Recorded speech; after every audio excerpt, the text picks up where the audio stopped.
Oh yes, people, it's happening. Hello everyone.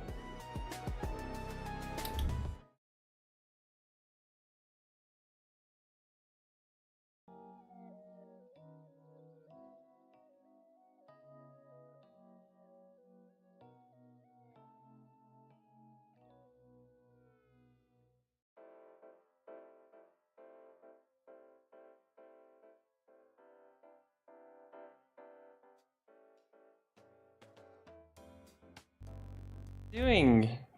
I'm doing really great. How are you? I'm doing fine. Super excited to have you and super excited to see this going on. Like this Thanks. painting. Hey, I had a sneak peek. I have to admit that I had a sneak peek on this People in the chat are saying no sound. no sound. So who has no sound? Someone says, Raven Tier says, Florent, your mic cut out. My mic is cut. Okay. All right, maybe like that. Sound okay? Oh, it's back. Uh-huh. All right, just checking. We'll give it time. But I think it's there. It was just probably during the switch of the scenes, but it should be all right. Oh, the sound is back on. Okay. Stop stressing me out, people. You're already misbehaving, so that's one strike for you. Someone keep notes. Kelsey, so excited to have you. Okay, now there's some freezing with the Discord. What's happening? Are you there? Okay, yeah. I need to just do that. Sorry. Okay, can you hear me? I can hear you now. Okay. Great. Yeah, now I had like your sound that was not working, but yeah, I just need to cut this and we're good. Okay, yeah. Whew. We did it. So excited to have you, Kelsey.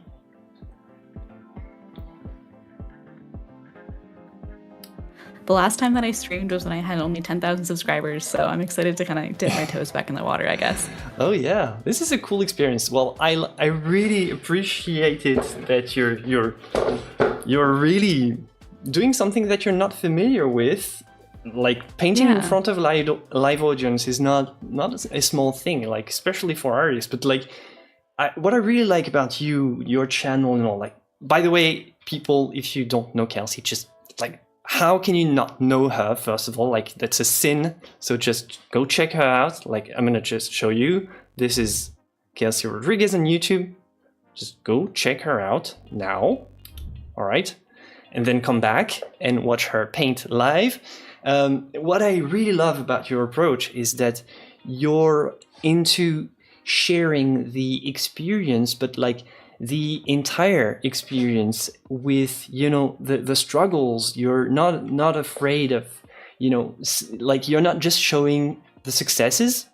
You're also very open about, well, when it's hard, and like how can you deal with it? How can you push through? How can you be successful despite of this? That's what I really like about your approach.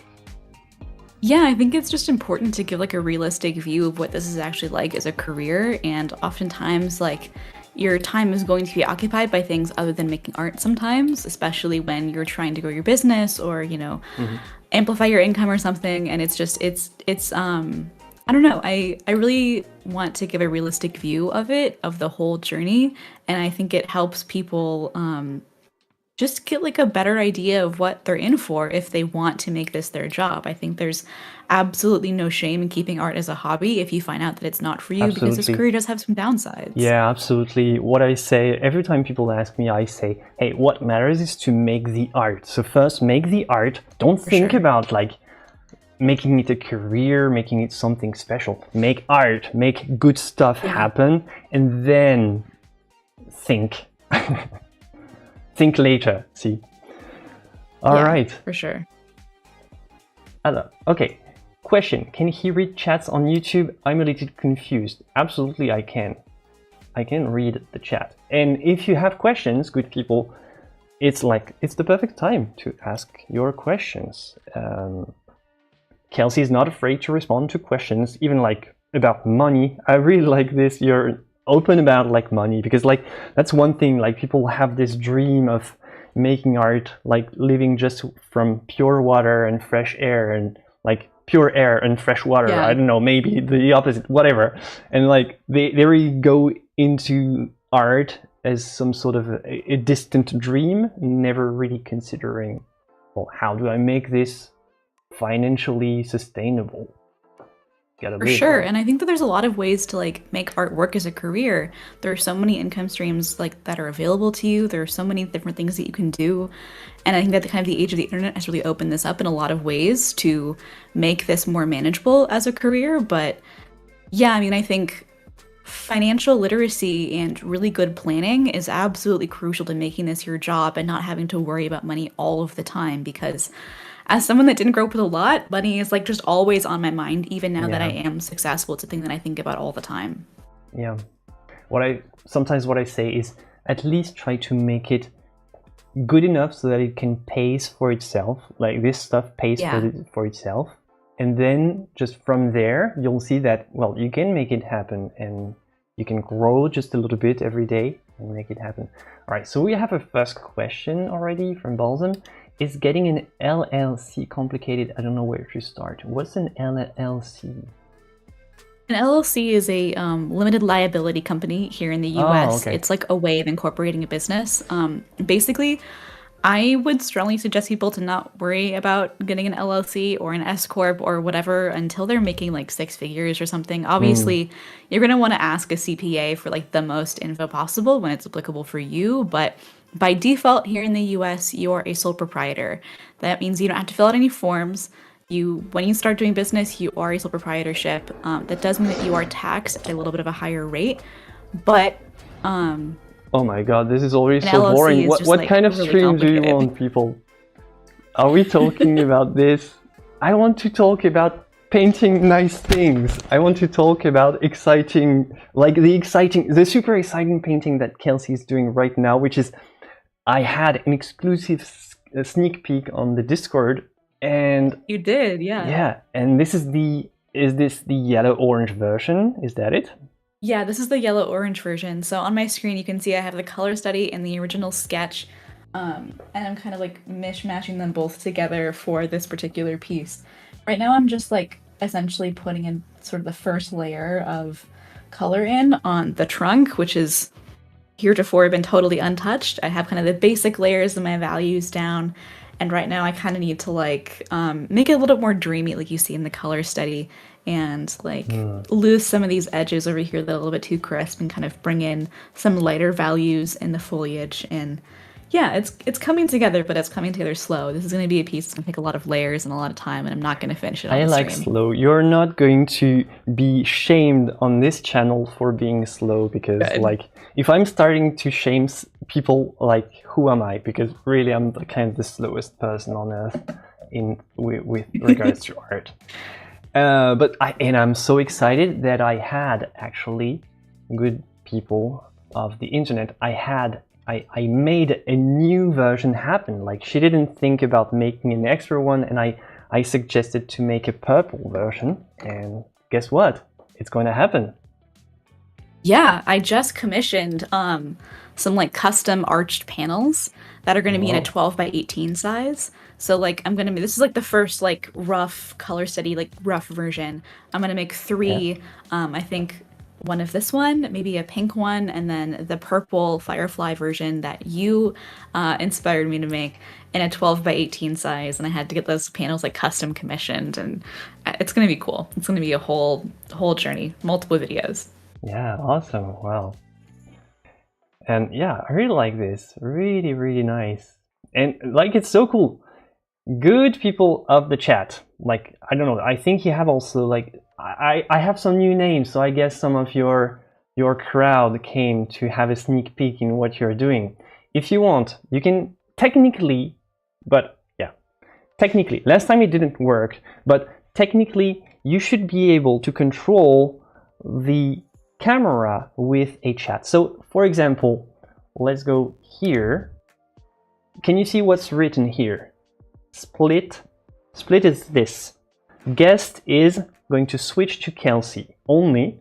Guest Zoom is going to zoom in on whatever she's doing, so you see the brush stroke, you see the details, and host is going to switch to me, but like don't switch to me because I'm not working today. What do you want me to do? Like we have Kelsey, I'm not gonna paint, I'm just gonna watch her. Why should I be doing something different, right?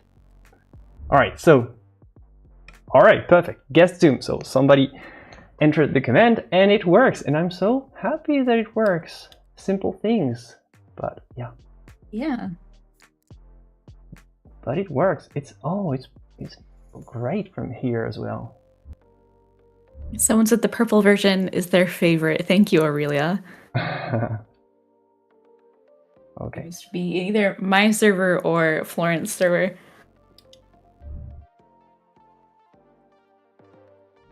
So there is no cooldown on the switching cam, so if people trigger it too much, it's probably going to be kind of choppy. Just like imagine a director switching cams all the time. But like technically, if you don't trigger it too much, you can just use it whenever needed, and it should be working properly.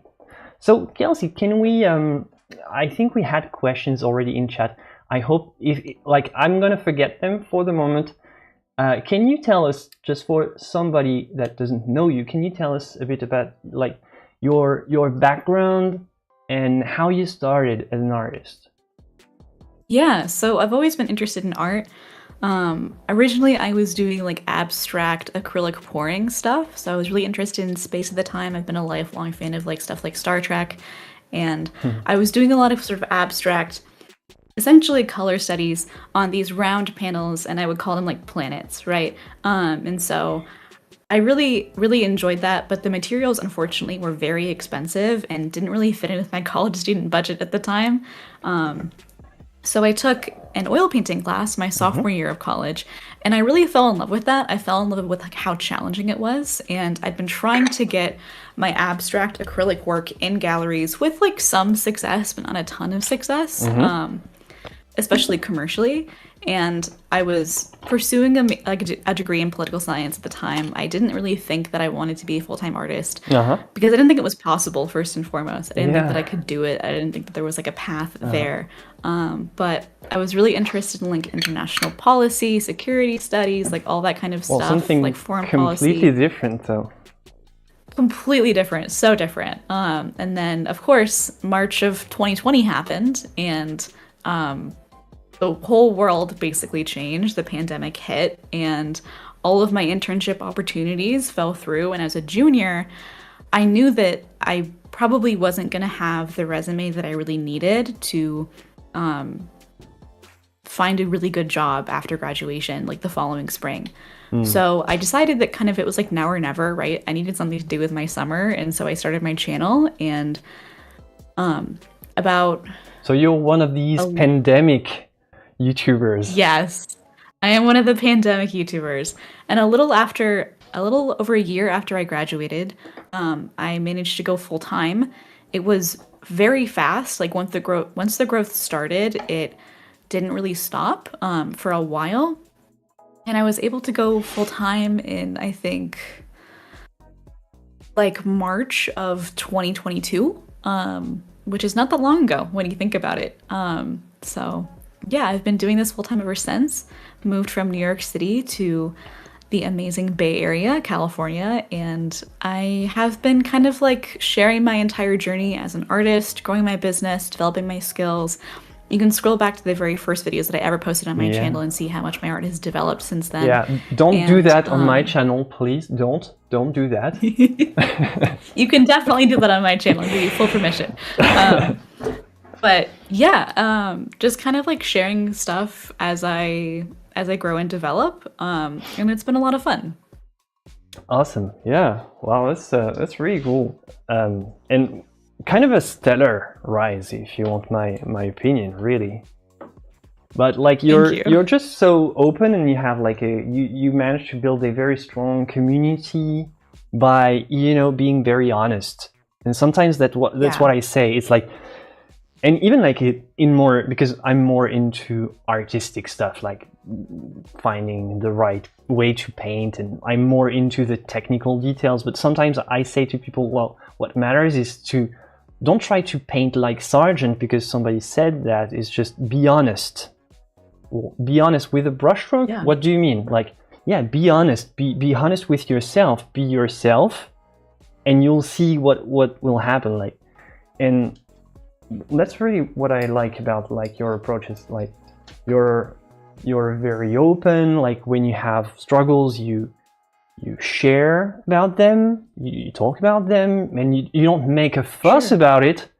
You say, okay, well, today I struggled with this, and this is how I try to deal with it. It's not easy, but like sharing helps people, feel a connection. And that's what I really like. Yeah, I mean, about someone wants to know that they're not alone, right? I don't think anyone is super alone in their struggles. And, we all like have things that we struggle with, problems that we face. And I think it's important to make people feel seen in that, and that you can still struggle with stuff. You can still have like chronic fatigue or depression or whatever and still manage to find success. And it's all about building a business that works for you. And the flexibility of creative careers are that you can do that, right? It's not a 9 to 5, and that's kind of the best part. You can cultivate something that is tailor-made to your energy levels, your interests, your lifestyle, etc., and build something that you really love and care about that's sustainable for you. Mm-hmm. Perfect. So what inspires Kelsey? What gets you to paint? Yeah. Or I don't talk about this a do lot on my channel. something else, right? Yeah, I don't talk about this a ton on my channel, but I'm really interested in 19th century art movements, like well, I guess it's like maybe late 19th, early 20th century art movements, like American tonalism, American Impressionism, like pre-Raphaelite work I'm really interested in. Mm-hmm. I like tonalism a lot. Like tonalism as a movement focuses on like times of day, right? Very specific, vibrant, luminous lighting conditions. Mm-hmm. And even like with this work that I'm working on right now, this is going to be a whole series talking about like different lighting conditions, and I really enjoy kind of the muted, dreamy, you're pushing very it a bit more atmospheric. than tonalism. Like from what I know about tonalism, looks more brownish. It is more brownish, yeah. I'm trying to like take it, I think, a little bit more of a more modern direction. I like it. Kevin Quarter is an artist that I really like. I think he would describe his artwork as like more luminous or something. But yeah, I really admire his work, and a lot of these studies are kind of an excuse for me to dive deeper into his lighting techniques, his color choices, and eventually explore his brushstrokes. But yeah. Jay says, same here in pandemic. Art gave me hope to the future, and now it's my life. Well, it's great. It's good awesome. that at least this, like, tough moment was an opportunity for people to connect with their true selves and find, a better, I don't know, better way to manage their time. Like when you have no choice but to like stay in your home and just occupy yourself with stuff, like you start to rethink.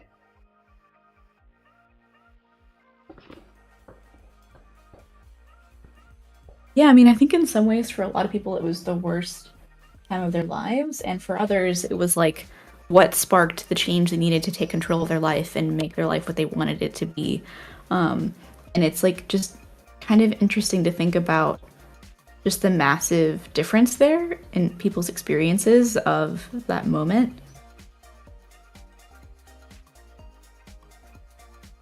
But yeah, I mean, I think, I don't know, I don't want to minimize anyone else's experience of the pandemic, but it was probably the best thing that could have ever happened to me in terms of like my career trajectory.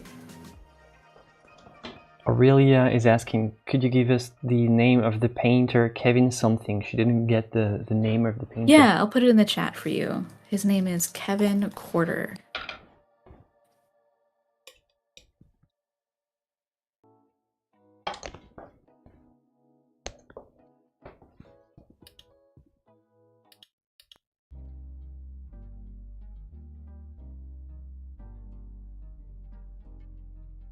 Okay, you already have praises. Kelsey, your tree painting is looking great. Oh, thanks. I agree. Oh, Lead, you're in my server. I got the camera working. Florent, I didn't want to tell you this. I didn't want to make you nervous, but I've been streaming a little bit in my Discord server the past week, and I wasn't able to get the camera working until literally today. So Perfect. I'm glad. Things like for the moment, it's kind of miraculous for me too as well, because like there's always a mishap happening in each stream. There's usually something. yeah. Like so far, it's been like working like very, very smoothly. So I'm not gonna jinx it. Let's cross our fingers. Yeah. It stays that way. All right, so let's switch to I had questions for you because people didn't want to leave you alone like that, and people didn't want to let you paint quietly. So of course they have bombarded me with questions. Awesome. And the first one is, well, okay, it's a big one. What's the best course of action for an aspiring artist? Sharing their journey before they feel ready, or wait until they found their style to start sharing on YouTube and Instagram? Man, I think it's different for everyone. I think for a lot of people, waiting until they're ready is going to be an excuse they will use forever because they will never feel ready. And there is some kind of like, there's at some point you have to just resign yourself to being uncomfortable and getting used to that, because that's kind of the only way that you can do this. It's kind of the only way this works. I'm a big believer in sharing your journey and Me talking too, about yeah. your struggles, etc. Yeah, I think it's really valuable. And it also kind of burns away that like shame or nervousness that you can feel when you're like, man, this is like terrible, or I'm failing, or whatever. I think we have an instinctive desire to kind of like hide that part of ourselves, but it's really important to get used to feeling uncomfortable like that, and especially if waiting until you're ready, quote unquote, is the thing that you're using to just not start at all. Yeah, I agree, and I would say like sharing your journey even while you're still learning. If you're a self-taught person, it's going to help you learn better, because like you have to technically rephrase what you've learned, and you just say it, just be open, say, hey, I'm learning this new stuff, so I'm probably not great at it, but here's the principles, here are the main ideas that I try to follow. I'm not doing perfectly, and so will you if you try the same, so people can connect.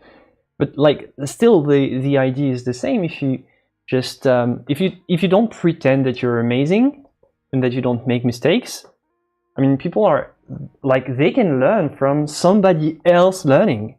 That's how like group tutoring works, like students working together. It's very, very actually, even probably like you need the teacher that knows it all, but sometimes you need the other students that don't know anything like you and are trying to find it out.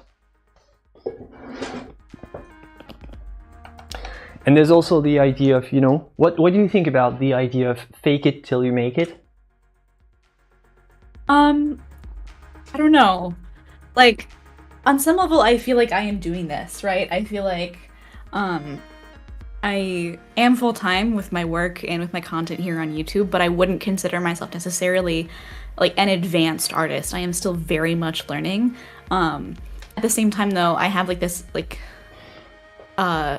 very obvious dislike for dishonesty or misrepresenting yourself. I try to claim that I am like, I try to avoid claims that I'm some kind of expert or that I know everything. I very much do not know everything, but Really, you don't? I do. Man, I have so many questions for you. You know everything. And I'm so humble, though. I'm also like very, very humble. Yeah, that's good. It's so good that you're so humble. Yeah, I mean, I don't know. I feel like fake it till you make it in some respects is good with regards to like confidence and sharing yourself online, putting yourself out there. I think that's totally fine. But yeah, I mean, I don't know. I feel like misrepresenting yourself is bad. Being dishonest is of course bad. And I don't know, it all comes down to like authenticity or something, and just like being really clear on who you are and who you are not. I would not consider myself necessarily a professional artist, quote unquote, by every definition, but I do think I am one by like a lot of definitions, or I don't know, like some people are kind of gatekeepy with this term. And most of my revenue does not come from direct sales of my work. It comes from me like sharing my work online, which I don't know. I think everyone's definition of what a professional artist is and isn't is different. I think there's no settled definition. Yeah, I don't know. I'm very confused about this, to be honest. I don't really have a ton of answers. Well, if you have like been in certain circles, like in the art world, I'm talking about like, you know, fancy galleries and stuff, you realize that actually those who succeed the most are not those who are the best at what they do, but like they sell more air than others, like they know how to sell themselves. Yeah. So it's like, if you go with a point of view of like honesty and just like a consistent journey, like in your case, like obviously you're not gonna go for the full fake it until you make it, but that's actually a strategy. But like, really, do you want to live with yourself as an artist, just doing art that you don't like and just trying to bullshit people into buying it? Is that really like a decent way to have a career? Like, it's valid. I'm not gonna blame anybody for playing a game, you know, like they say, don't blame the player. But like, that's still an option. Like, if you're very extroverted, you have a lot of charisma, like you can go for this one. Like, start by just pretending that you're great, and generally, like, if you know the right people, if you're good at networking, man, it does work. Yeah, and that for some, it kind of sucks that it does or something. Yeah, or like, it does. I don't know. Hey, it's a little bit disheartening to learn that life isn't a meritocracy, but that just kind of is how it is. Yeah, well, you know.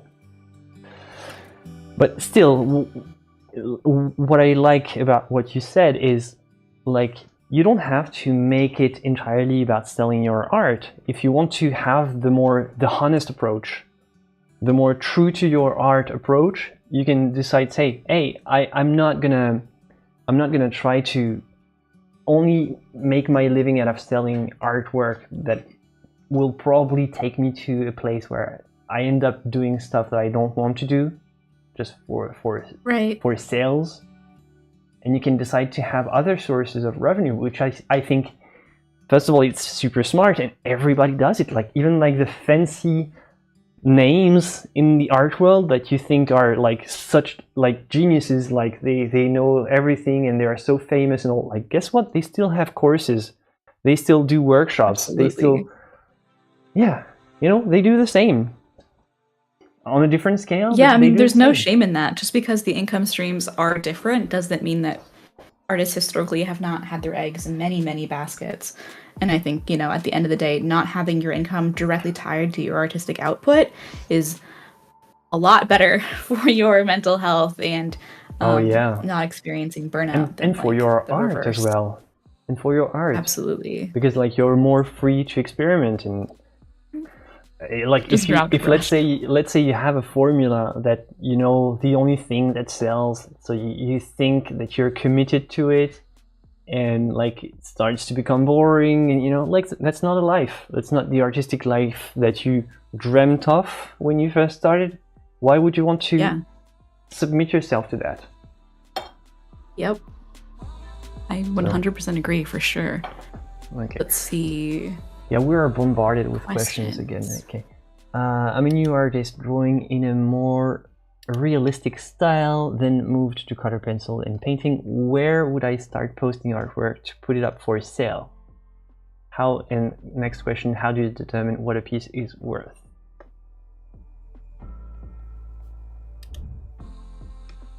Yeah, I mean, I think it depends how you want to do it, right? There are multiple ways you can do this. You can build an audience on social media. That's going to take a while, but it's probably going to be like the most reliable, maybe long term, but it's going to have like a very long like startup phase.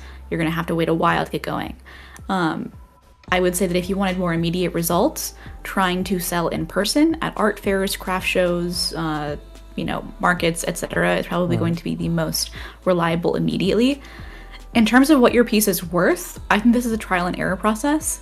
There are tons of calculators and like ways of determining how much to charge for a piece online. You can look it up. There's like the square inch method. But at the end of the day, I think what a piece is worth is what someone's willing to pay for it if you want to be a more sort of like commercially focused artist. And it's going to be a trial and error process of pricing a piece at this rate, and then no one's buying it, and then you're going to have to adjust. Or maybe you're selling stuff really fast, then you're going to want to raise your prices. I think it's going to depend. Yeah. For pricing, sometimes when people begin, what I say is go to like the art fair, the social art places that you think you belong or that you would like to be a part of. Go and look at artists that are just slightly above your skill level or the type of accomplishment that you wish to have, and see how their price. Just try to compare, like, could I be doing something similar? Like if I tried hard enough, look at their prices and just start by going for like 75% of this if you're not very confident in your skills, and then slightly go a little bit higher, but still also try to understand how they sell, because sometimes the price tag is not exactly what they get. So absolutely, just try to understand how they make it happen and just go for something similar, even if it's long term.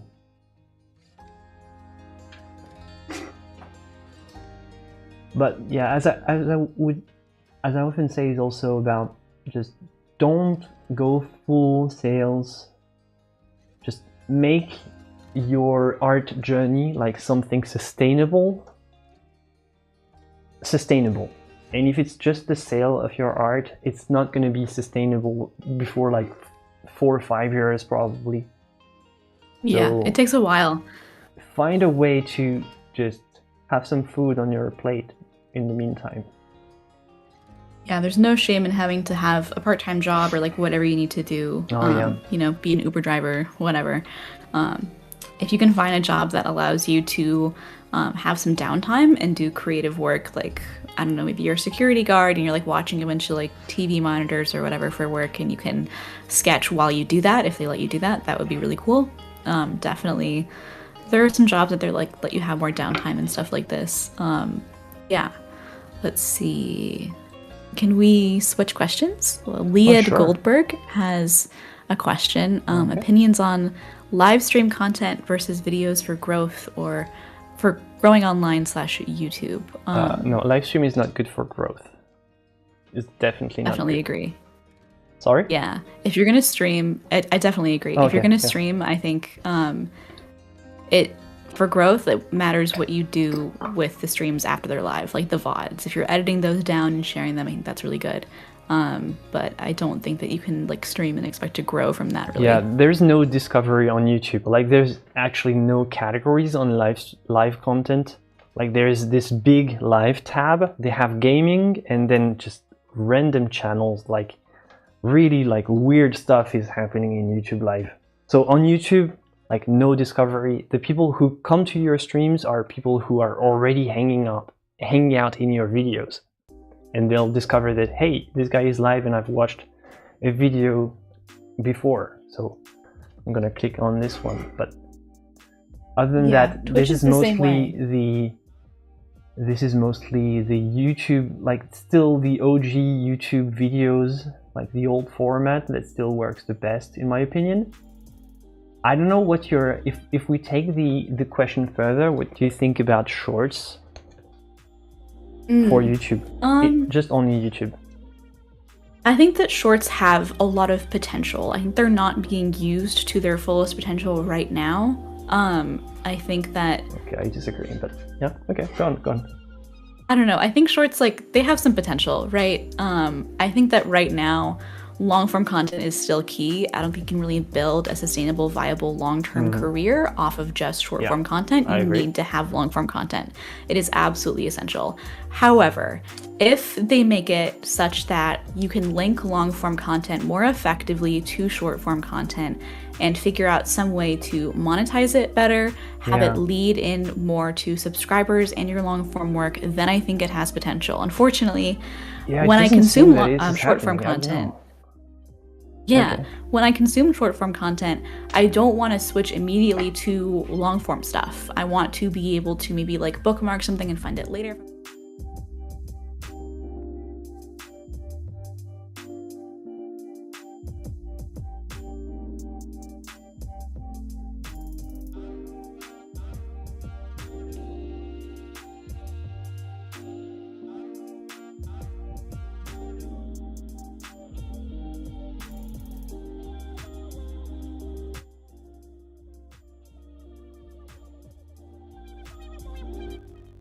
But the whole short format, I think TikTok is evolving into becoming a YouTube biz, where you don't search, technically just a YouTube where you are just fed videos that you didn't ask for.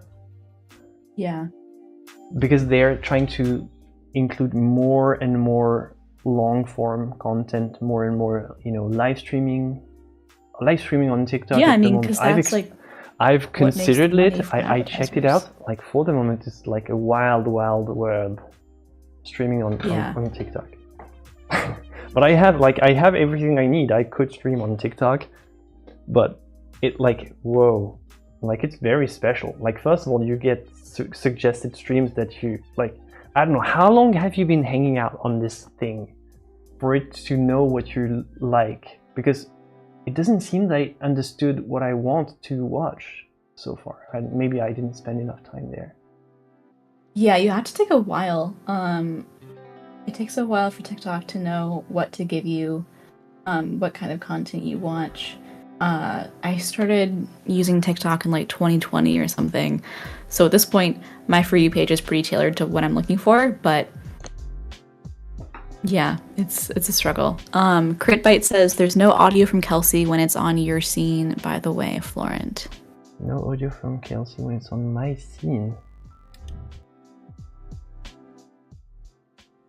Florent, when I used the host command, I could hear the music louder but no voices.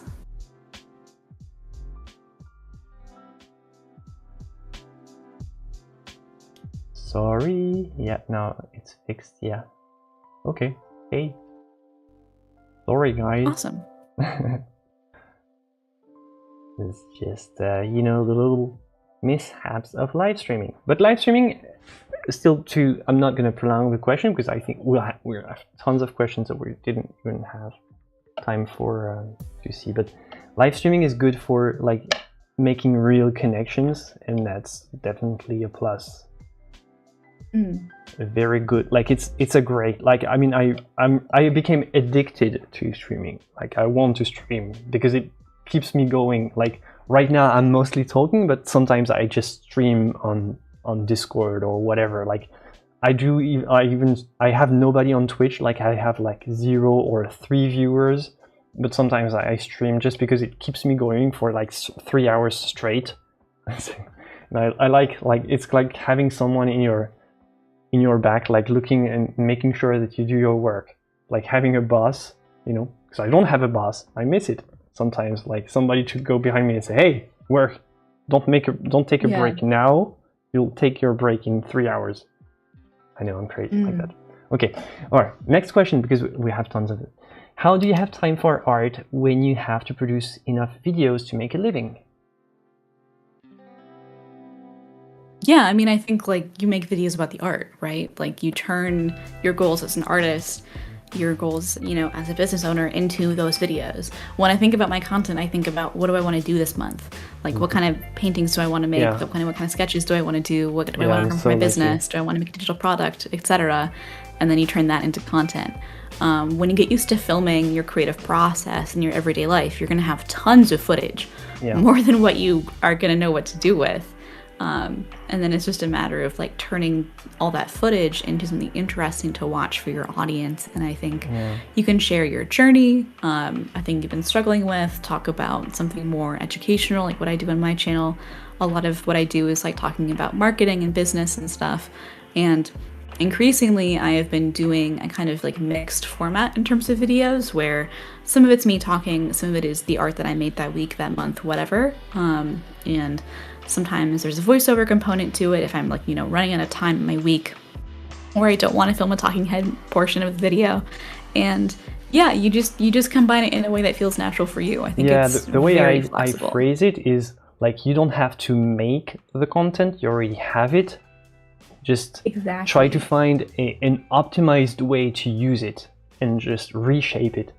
Like for me, the stream is exactly that. Sometimes I just say, hey, I'm gonna make a stream because I need to record a YouTube video.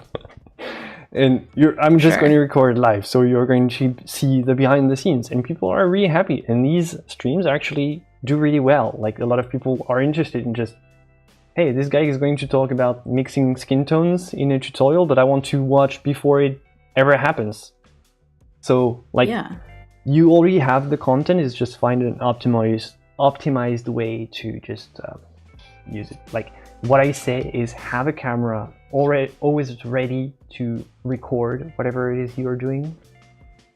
And if you really want to be optimized, you do like Kelsey and I are doing, like you use a program this one is called OBS, so you directly link your camera so you can have like your, you know, the palette, the stuff, the face camera. If you want to be fancy, but just take a camera, just put it on a tripod and make sure that it records whatever it is you're doing.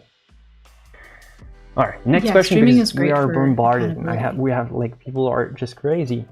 Okay. Do your so this is a question for you because I'm not really an expert in that. Do your prints ever look the same as your originals? My print colors are a bit duller than my paintings, and I wonder how much of that is my photo and how much is just nature of the prints. Printing is a nightmare. I don't know. It depends if it's self-print or if you make it print for you. You have it printed. I don't know. It sounds like they're at least photographing their work themselves. Personally, I have a guy I go to. I go to Berkeley Giclée here in the Bay Area, and there's like, it's just like a one-guy operation. He has a bunch of like fancy cameras and some scanners and stuff, and he color proofs the files for me, so I know that it is as accurate to the original painting as possible. And then sometimes I go in the files myself and I make things a little more vibrant, a little bit more contrasty or whatever to make it even better than the original. But yeah, I mean, I think having your work professionally digitized is really, really good. It's a really good investment, and it doesn't have to be that expensive. I went last week to get, I think, like 10 pieces scanned and photographed, and he quoted me like under $100. And if you think about, you know, the amount that you're going to make from prints, all the different things that you're going to put your work on, I think it pays for itself very easily. Sure. And yeah, I mean, what I hate about the printing is like the waiting time. Like you wait for the print. Like if you print yourself, like you have to make like 20 different tests, samples before it like actually produces decent quality prints. And if you have to take it somewhere, you have to go there and wait like, I don't know how many days, or if you do it online, you wait for it to be shipped. And like you're never, like you don't have the immediate, like what I like about painting, which is why I still do painting, even though like it's an old stuff, is like you immediately see what's going on. You see the color, the real color. It's no cheating, no screen interfering. It's a different experience. And printing, it just ruins this quality of painting that I love so much, that it's just there. But yeah, I think it's better. If you have a professional, at least you'll struggle less. And it's, if you can sell after that, if it's your goal, it's going to pay for itself. All right. Absolutely, yeah. Okay. All right. Do you both combine objective and subjective elements in your art? If so, how do you combine them, and what's your preference regarding the balance? Objective and subjective. I don't think about it that way. I don't know about you, but I don't know. I think what I like is to combine realistic look and imaginary elements. Yeah. I don't know if it's like the imaginary elements are not necessarily subjective per se. I don't know. Yeah, I mean, I find this question kind of confusing personally, or like I don't fully understand what subjective and objective super mean or something. Can have so many meanings for art in an art context. I don't know how to treat this question. Absolutely. And for a lot of this year, I have been doing studies of other paintings that I really love and admire. And when you work from a painting and not photographic reference or from life, it's very different. Inevitably, of course, you're not going to make a perfect replica. I think I try to stay as close to the original, be it life, reference, or a painting, as far as it suits me, or as far as I find that information like valuable or helpful.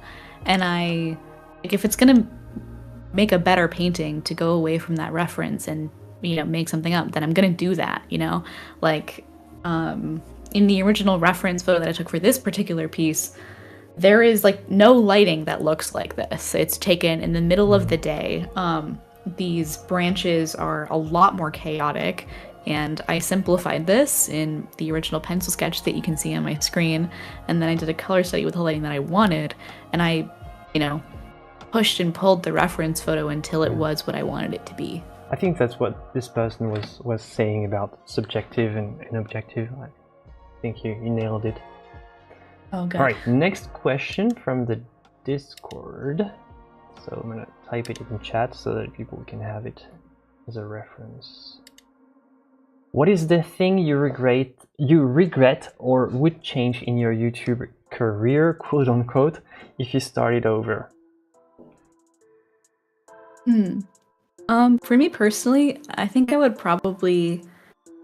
There was like a period of like 6 or 9 months or so where I didn't really post a lot of studio vlogs, and I really just pivoted really hard into making the educational business marketing content. I think if I could go back in time, I would weave my art and that process more into those videos and make more studio vlogs and make sure that my audience knows what my art looks like and they're invested in that journey.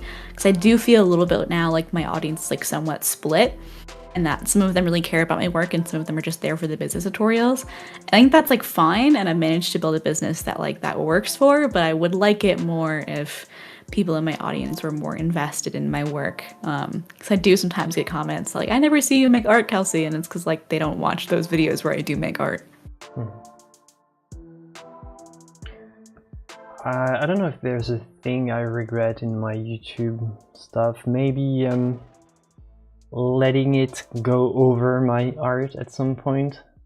Like when I had a day where I had to choose between making what matters really and just forcing myself to do a video that I didn't necessarily want to make, and I still made it and it was not as great as it could have been. Like, just wait and just make the content whenever you're, you feel like it and you feel that it's actually good quality content. Don't think that you have to, like, I have a very weird connection with YouTube.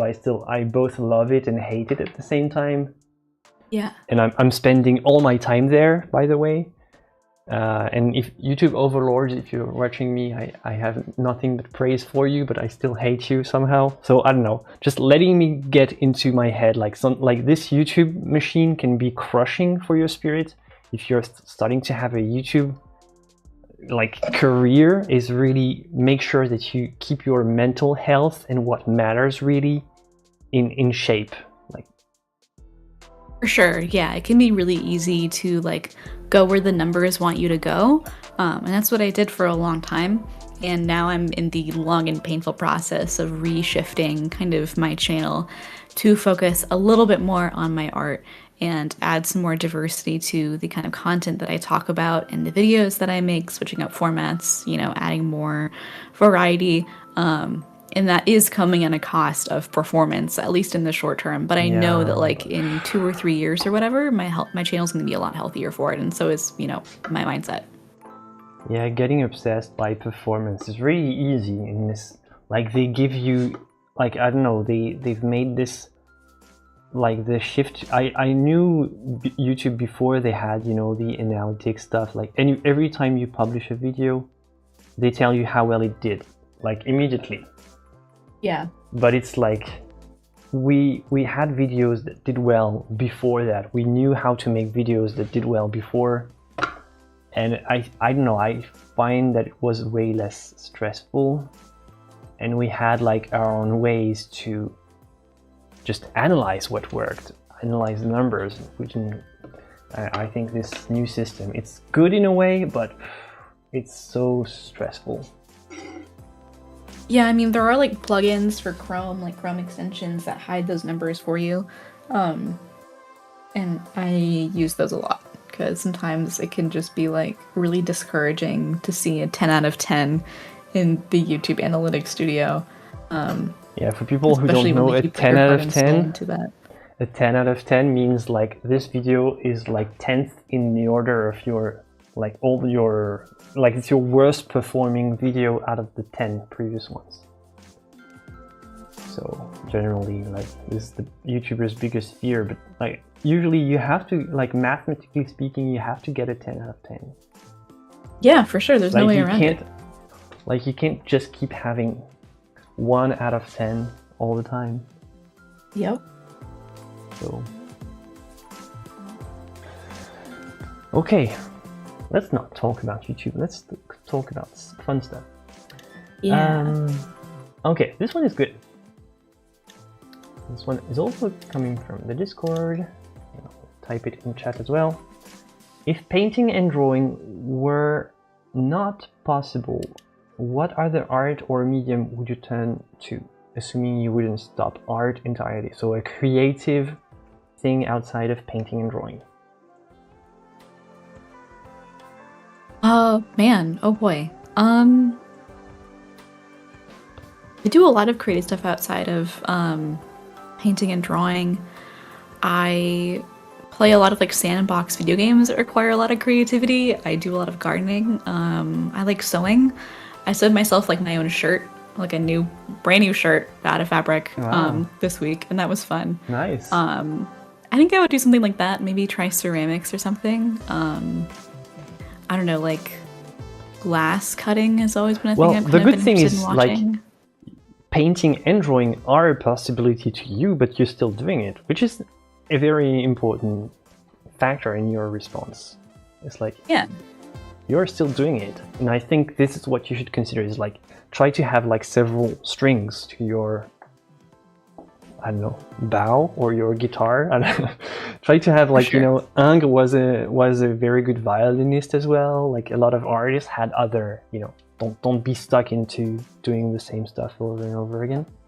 I think if I couldn't have a variety of, like let's say I have an accident and I can't use my hands anymore and painting becomes a pain, I'll probably start writing poetry. Well, I already do write poetry, but it's kind of, I feel that whenever I'm making a lot of paintings, kind of the poetry becomes less important because I have a channel for all this, you know, creativity.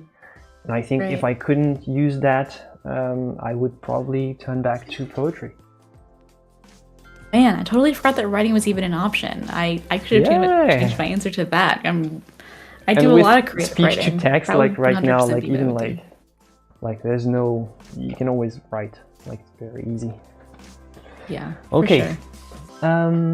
Okay, we have a question from Quinix in chat. How do you obtain, well, that's a word that we're probably going to be debating on. How do you obtain your own style? Does the style find you while experimenting, or does it come with experience, or maybe both?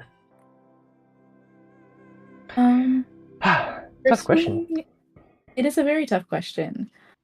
I think there is a degree to which you can um, modify your style to be kind of what you want, but at the end of the day, you're not going to have full control over the style you end up with. It's going to kind of come out of you naturally, and it's a thing that is born out of practice, in my opinion. Yeah, I think you can experiment, like this is what you're supposed to do, and ultimately some things are going to feel forced and some will just feel natural. Like at the end of the day, it's going to be, you do it without thinking. That's your style. So your style is kind of around there. It's not necessarily directly pointing to, hey, this is what you should be doing, but like, let's say tight or loose. Are you a tight painter or a loose painter? Just stop thinking, focus on the subject, and at the end of the session think, did I blend a lot and remove most of the brush strokes, or was I naturally very loose? Like, if you're not naturally loose, you're going to hate yourself for forcing you to be a loose painter. Like, it's not something you can just take out of your hat and become, like, you can work on it. Like, I encourage every tight painter to loosen up a little and every loose painter to tighten up sometimes when needed. But, like at the end of the day, it's kind of it's like almost like your psychology. Like, you don't change really entirely. Or you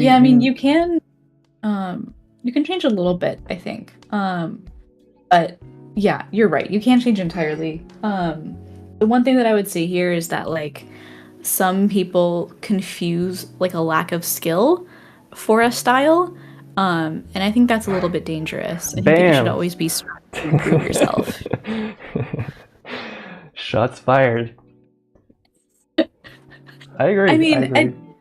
I think that every artist should just be focusing on self-improvement, and if like what you want your art to look like is not what your art currently looks like, then I think, like, I don't know, you have some work to do, and just try working at it a little bit and see where that takes you. But yeah, I do think that there is some like intrinsic elements of work made by you or whoever's listening that will kind of stay that way. It might evolve, it might mature over time, but I think that like your style is always gonna be a part of you and unique to you. Yeah, it's like sometimes a lot of people who ask about style, they are kind of confused because they kind of love a little bit of everything. It's like they love all types of art, like from Ingres to Sargent. Like, if you love both of those, like, of course you're going to be confused about what style is supposed to be. If you love both of them the same way, kind of, it's like, it's also about making a list of the artists who you find like the most breathtaking and try to come up with a criteria, what it is that they're doing that fascinates you so much. If you like Sargent so much, why is that? Like, and not just the cliche that everybody says. Try to go for the killer criteria, and this is where your style is. Like, it's the kind of stuff that moves you. Yep. I totally agree. Yeah, style is just it's kind of like the sum of all of your inspirations, artists that you admire, like the content that you've consumed, the art that you're interested in, and your skill set, like, your personal perspective. It's, the big smoothie, I guess, of like all of those things. Okay, so I slightly disagree regarding style. You can push yourself very far and develop a new style. I've gotten a lot looser, like a lot. Well, but in a way, you were always loose. You were just not skilled enough to let it go and run free, in a way. So your style, I don't know if it's your style that has changed or if your skill has evolved to allow you to be better connected with, I don't know, because I think loose and tight is mostly like how focused on details you are and how important is detail in your, like, not just in your art, but like in your brain. Like, are you the type of person that focuses on minute details or not? Well, that's the way I see it. But Okay, Florent, given France's rich art history, do you feel that being from France has made it more difficult to become a professional artist, or do you feel that was an advantage? In like for this style of art that I'm making, it's way more difficult to become a professional artist in France than anywhere else, because like even though France has built the academies, they also were the first ones to destroy them when modern art came around. So basically, modern art happened in Paris, and they thought, okay, we have to get rid of all this crap, and we're going to be doing only some modern stuff here now. And then when contemporary art started after the Second World War, then the center of the art world became, like Western art world, became the United States, and France was just left behind with just art institution focused on conceptual, you know, like very contemporary stuff. And you can't learn nowadays how to properly paint, at least the way I want to paint, because that's considered ridiculous. Like your art teacher would just make fun of you for that. But if you, I don't know, if you poop in a bag and just throw it at some place and call that a performance, you're gonna have like a very good grade. But if you do that, you're called like outdated, you know. So more difficult for me. So this is why I chose the self-taught, you know, path. Okay. Yeah, that makes a lot of sense. Have you considered going to an atelier like in New York City or Chicago? I went there. It's just the money was not there, because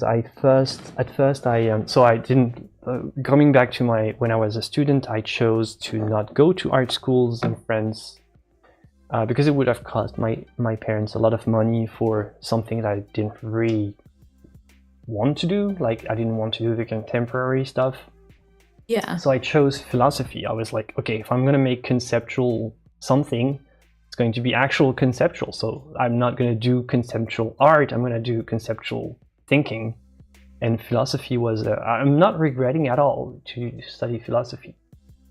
But so I came back to art later. I started working, I had a job, I had my fiancée at the time, so now my wife. And so I decided to switch to becoming an artist while I was already involved in many stuff. So I couldn't do, you know, the 3 years program. I only had like 6 months and enough money for a 6 month.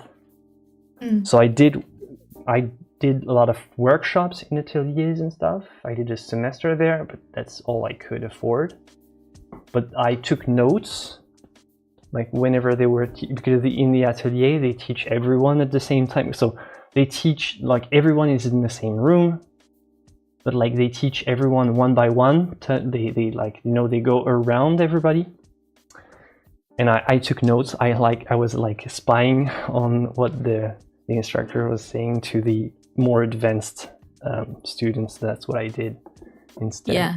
And then I learned the rest from like books, from internet, from finding resources here and there.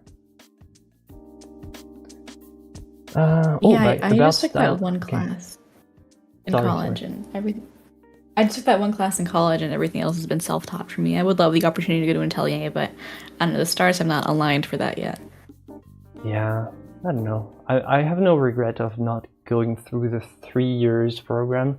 The way I like a lot of the people I met there ended up just teaching there. But teaching like a lot, like it became their job. Yeah. And I was like kind of, okay, I'm actually glad that I didn't go full like that, because with the philosophy background that I had a much different vision. So I could focus on that as well. Christopher said about style equals handwriting, like in the analogy. Like you can change it, you can work on it, but like it's kind of something that flows naturally. I like the analogy. I think that's true. How do you choose the size and shape of your canvas? Kelsey, I'm giving this one to you with your unusual Ooh. shape for this one. Yeah, thanks. I'm gonna pop out really quick to open the door for my cat, who is Okay, no scratching. problem. Let the beast in. We want to see the beast. I'll get him for you.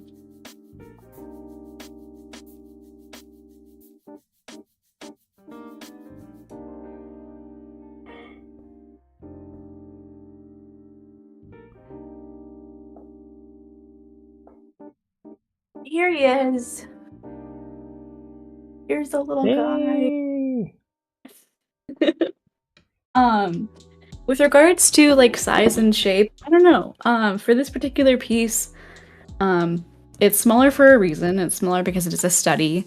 This is just like I don't know, the very like kind of practice trial run version of this series, but I wanted it arched because I wasn't quite feeling like the traditional like rectangular, like more square kind of shape for this particular series. I wanted it to be a little more dreamlike or something, and I feel like the arch adds something there that I can't quite put my finger on, but definitely contributes to the overall energy that I want for this series. And yeah, I don't know, I think it works. In terms of like how I go about deciding this on a regular basis, I think that it's really just based on vibe, like what I feel like works best for the composition at hand. And sometimes, in my case, for the work that I make, that is usually like kind of odd, irregular ratios and proportions. So a lot of what I do when I'm not painting is trying to find like pretty affordable, odd-sized panels in like extreme ratios, because that just like that challenge there really excites me. Yeah, just in case you have tons of like surfaces at hand, ready to like prepared and ready to go. And Yeah. then, depending on the inspiration of the day. Yeah, I've got a video on composition coming up this Sunday, so just Nice. just saying. And it's actually just talking about that, like the ratio between the size of your subject, the size of your surface, like giving different. I'm gonna go over some great examples from the history of art of artists who like were able to think outside of the box and use unusual patterns of composition between the size of the surface and the size of their subject. So, and someone was asking, how did you make the lines in the straight lines? Is carving, isn't it? Like it's in the wood. Oh yeah, this is like it's fully routed out. I purchased the panel like this. Okay. Did you prime it for everybody asking in advance? Yeah, I used I think 2 or 3 layers of Gamblin oil ground, and yeah, that's what I did. You know, you put 2 layers on with a roller, and then you let it dry for a week before you start painting. And I did like a bunch. I did like maybe 10, 15 panels kind of all in one go with my Gamblin oil ground. So I have a ton of surfaces ready to work on. Looks like a window view on a garden. I agree. Yeah.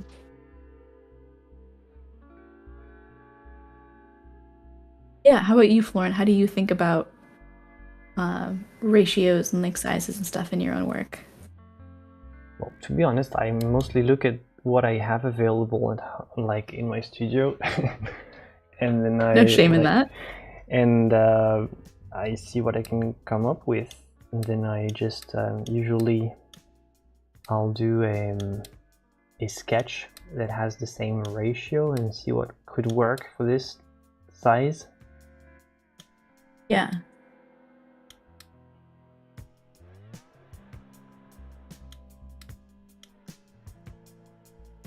All right. Okay. Big question from Discord. What do you think of modern art? I don't know. My favorite stuff is always a little bit more academic, always a little bit more 19th century than 20th. And I think that I don't personally super understand like the conceptual stuff that's very popular right now. Like the taping a banana to a wall stuff. I don't really get that. I think the best art tells a story, and if you can have something really compelling that's conceptual and abstract, then like usually I'm more into it. But if it's just like the color red, then I'll admit that's not really my speed. Yeah. So I want to know in chat what you think about modern art, because like let's launch the debate.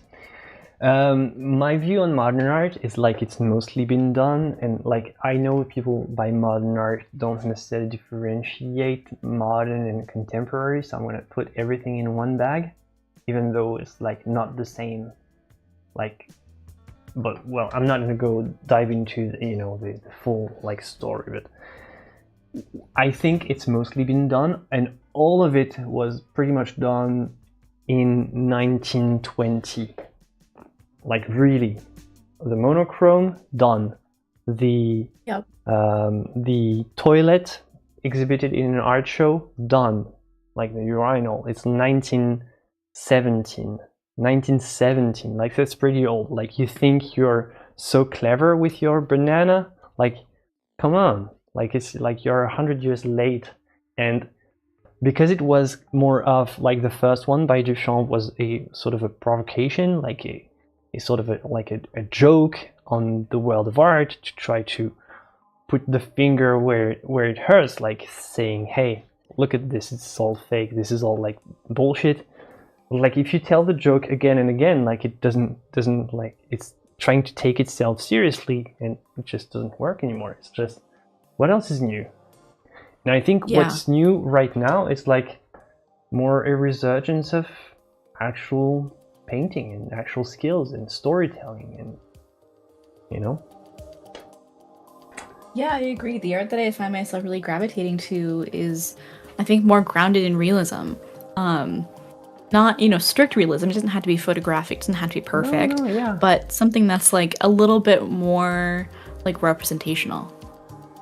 And it's also what's the most popular with people, because they get it. Like for so long they were just like alienated from this stuff by elitism, saying, hey, you don't understand contemporary art, so you don't have the right to say that it sucks. Well, it sucks. It's just a big canvas with just one color. What is new in this? Like, yeah, what is there to get? Okay, so this guy is making big paintings. It's always the same color. It's always flat, unicolor. What experience is new here for me? How is it triggering my imagination in any way? Like I want some actual, like the first one who experimented, like good for him or her or whatever, but good for them. But the next one, it's the same stuff over and over. And right now it's pretty stale. Yeah, I agree. Yeah, I think that I'm really grateful for artists who are making more grounded stuff. And yeah, like you were saying, like people enjoy realism. People like representational work. The most commercially successful artist of all time, I believe, in the modern age is Thomas Kinkade, right? Like the weird like Disney house landscape guy that's like all over your grandma's living room in 1993 or whatever. His work, Thomas Kinkade, the art world like, elite, they hate it with a passion. You wouldn't believe how much they hate it. And I don't find that it's great art as well. I find it very it looks very kitchen tacky and all, but like the art world, they just hate it with a passion. It's like, hey, you're not allowed to say that modern art is bad, but they are so allowed to do that for what's not part of their gang. It's like the hypocrisy is really a thing. Like they look down on you when you say, well, they look they look bad at you for criticizing contemporary art, but they are so quick to criticize whatever is not in their vein. So yeah, the hypocrisy is very real. Well. It's fucked up, and this is what you learn in the art institutions that didn't want to be a part of. So, I mean, as long as it doesn't hurt anybody, like, I mean, do whatever you want. I like about art.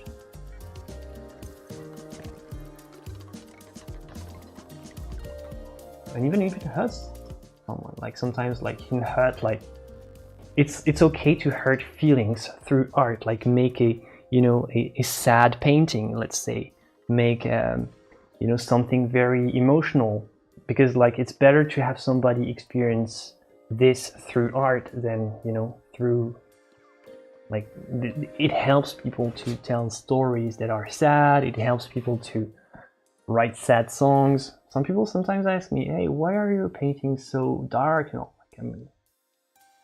Like, why is the world so dark? My paintings are nothing compared to what's happening. For sure. Yeah, I mean, I look at a Thomas and Kay painting and I don't feel anything. Sometimes you want to consume art that makes you feel something. And I think the most successful examples of like movies and TV in recent years are like, works of art that make you feel something. Mm-hmm.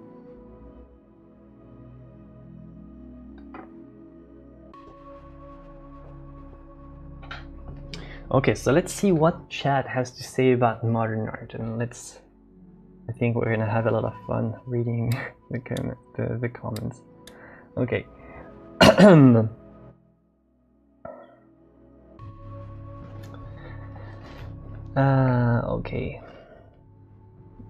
Okay, Felicia said, however, a banana taped to the wall evokes feeling. Hunger. Good one.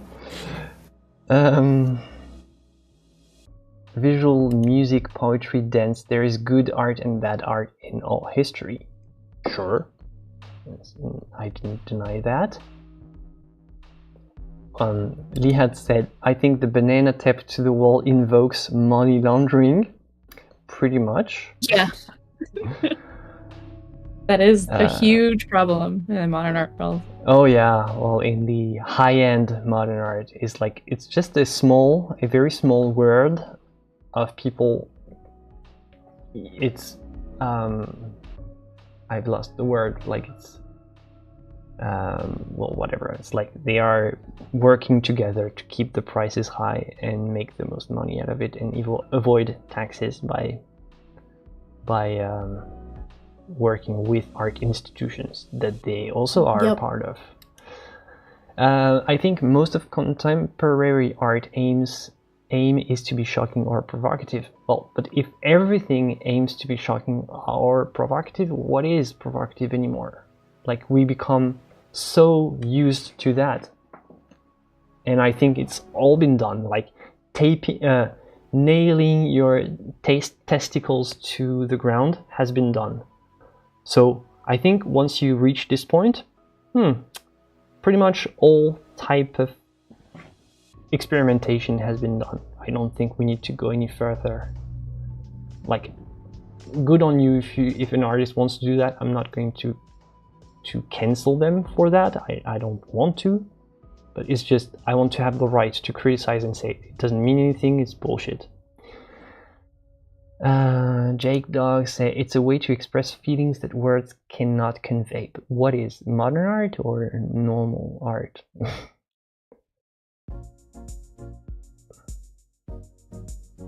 Yeah, I think all artists like that.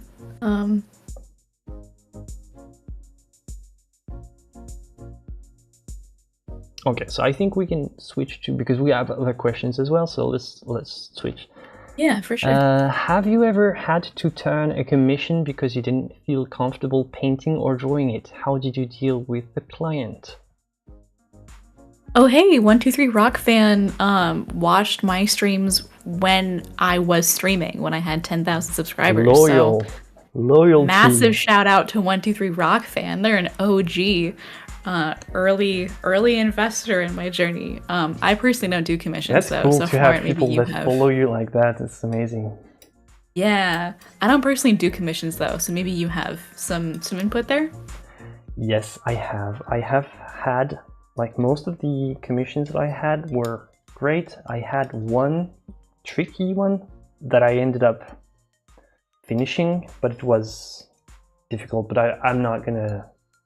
It's just what I would say is try to have video calls with your patron when you can, because like a lot of there can be a lot of problems in email communication. Like sometimes like you talk a certain language, but like your client, they don't necessarily understand this language when you're talking about the composition. Like you're getting into stuff that they don't necessarily understand, so there can be communication, problems in there. So try to have like actual calls. That's usually good if you can't see them in person. And then there's also I think what they were trying to say, probably Rockman was probably trying to say, are you not comfortable with the subject? Like just decline and just state your reason, and I think it's like no harm in that. Yeah, no is a complete sentence.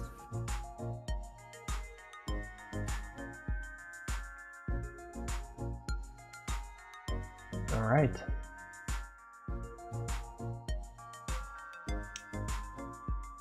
Wow, we have so many questions from the Discord that we haven't I'm gonna write you an email with all the stuff that we didn't have time to answer. If you feel tired Sure. at any point, you tell me, and I can.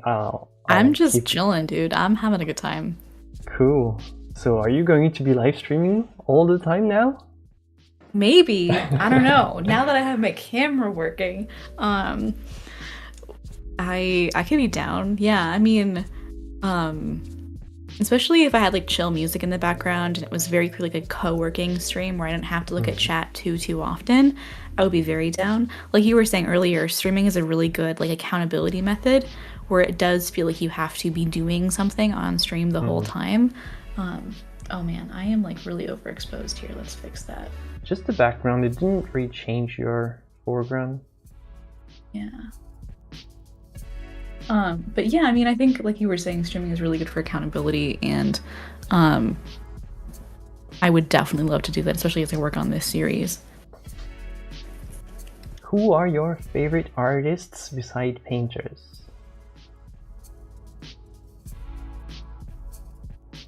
Oh man, like all of my usual answers are thrown out of the window with that that aren't painters bit. In terms of like musicians, I really like this band called Saint Motel, of course. Boy Genius, Phoebe Bridgers, that whole gang, they're great. I love their work. Man, in terms of like, I guess, literature, Thea Guanzon, I'm gonna mispronounce that last name, just released this really great solo book. It's her first book as a published author called The Hurricane Wars, and I would recommend it. I've really been enjoying it. It's a very great, like, kind of space opera, sci-fi, I think you're gonna have to type novel. this one in chat because this is a tricky one. Yeah, for sure. It's called The Hurricane Wars by Thea Guanzon. Spelling maybe for the name though. 123 Rock fan says those early streaming days were a lot of fun. Oh man, I'm really glad that you think so.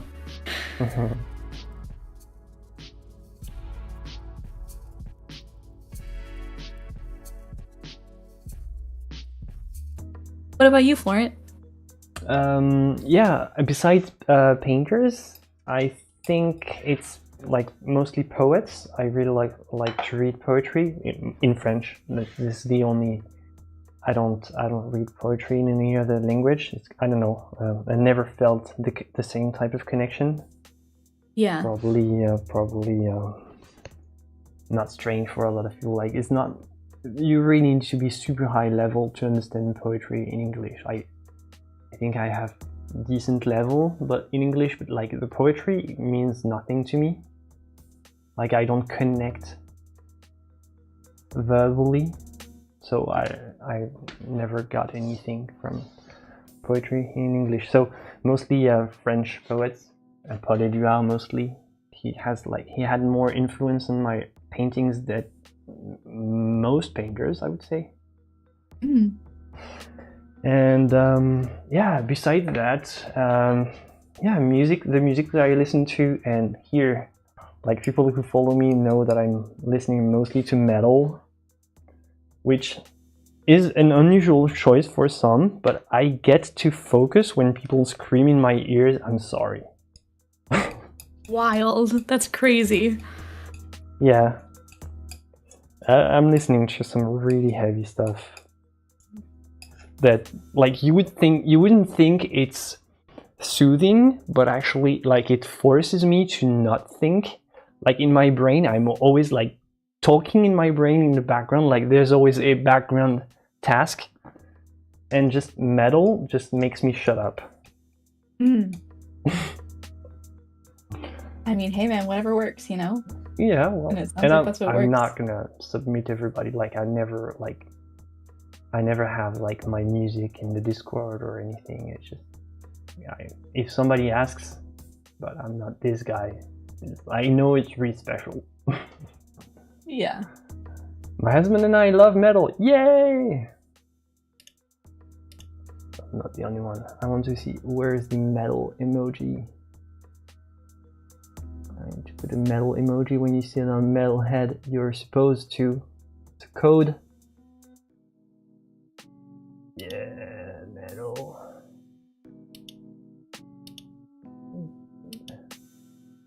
Oh yeah, I have to choose my color. Okay, yeah.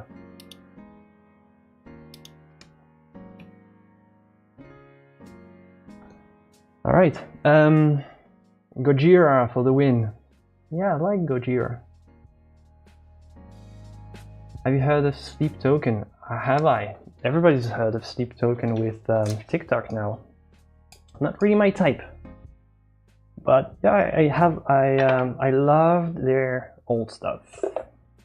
For people, mostly before they were cool on TikTok, because I loved one of their old songs. So next, I really liked this one. Okay. We've got some metalheads in chat. Okay, I'm not the only one. Great. Nice. Okay, so what is the artwork? What is the artwork that you love, that you can't stand, that everyone else loves? Mm.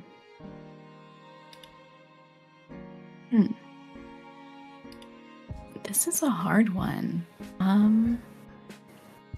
If you want time to think, I can say mine before. Yeah, go ahead. Tell me yours. One artist that is pretty famous, I don't know if you're familiar, is David Hockney. I really don't like what he's doing, and everybody seems to be just in love with how he makes his paintings. And I find that I don't know, people have forgotten what painting is supposed to be, and they feel like they kind of feel amazed by something that looks, what I feel looks very goofy, but I don't know. Oh, I do kind of agree, yeah. You see David Hockney? Yeah, I just looked him up. It's kind of, I don't see anything, and I don't see the story. I don't know. I'm not I don't get people who are so in love with his style. He's one of the most, like, the highest selling artists, living artists. Wow. Like a really big name. And also the Cy Twombly, if you don't know, this is the stuff that I never really got this. stuff. What Cy Twombly? Just Google it for everybody. Cy Twombly, and tell me what you think about that. And I promise you, it's not kindergarten drawings for my son, because I would be mad at my son for making something this bad. But this sells for millions. Florent, don't you dislike Renoir too? Yeah, I dislike Renoir, but not that bad. I don't like him. I don't want to see his art. Whenever it's like, if there's a group show with lots of impressionist artists and there's Renoir, I'm gonna skip the Renoir and go to see Monet, for example. Not care that much about Renoir. Well, I know a lot of people would really love Renoir, but I don't know. Him and Jackson Pollock, ew, says Kim. I think I have my answer. I think everyone always knows Van Gogh's A Starry Night, of course, and in my opinion, I think that's like one of my least favorite paintings that he's done. Just because, I don't know, I think like his still lifes, like his painting of like those pears and that and like the little garlic still life, I think that's a lot more interesting to me than A Starry Night. The more that I look at A Starry Night, take, because The Starry Night is really loved. Yeah, wow. It is really loved. I just don't. I think the blue is like way too saturated for me. Yeah, I don't know. Yeah, sometimes it just doesn't work for some, and that's why you should not feel bad. Like when you show your art to someone and they don't connect, they don't like it. Like, yeah, sure, but it's like it happens even like for painters that are praised like through in the history of art. Like, so don't worry. Like some people don't like Renoir, some people don't like The Starry Night. So like it's okay if people don't like what you do. Don't feel personally attacked. Like it's fine. Everybody has their tastes. Absolutely. Spirit Box is great. Yeah, I love Spirit Box. Talking about music, talking about metal, sorry. Nice. Oh, okay, somebody asked the question. What metal bands do you like? Okay, I'm gonna just take my... Because somebody asked, I'm not just gonna type it in chat. It's going to be probably better. Can I just... God, I can't just copy all the names. I have to type it. Okay, so I'm gonna launch Kelsey on the next question and then type my metal bands while she's doing my job talking to you. Yeah, go for it.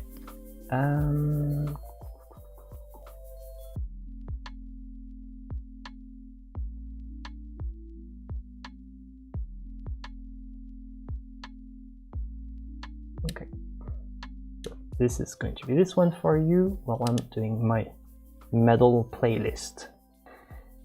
Okay, could you share a memorable or challenging experience from your artistic journey that had a profound impact on you? Ooh, I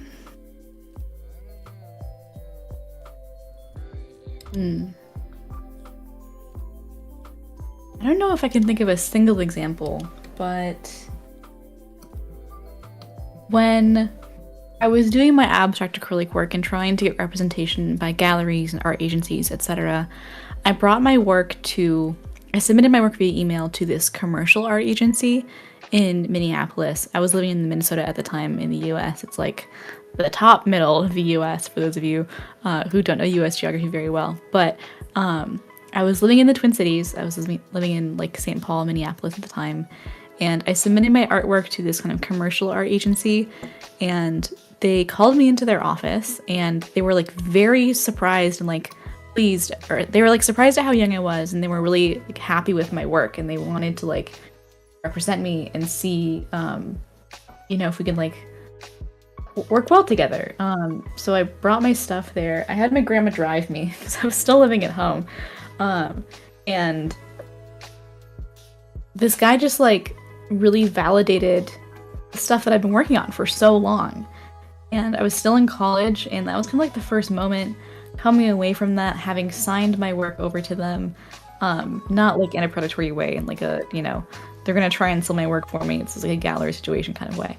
And I don't know, I sort of left that meeting feeling really good about my work and kind of, curious for the first time, getting this like sort of beginning of a thought of maybe I can make this my job, but that would eventually like not work out with that particular agency, but it kind of sparked my interest into making art my job.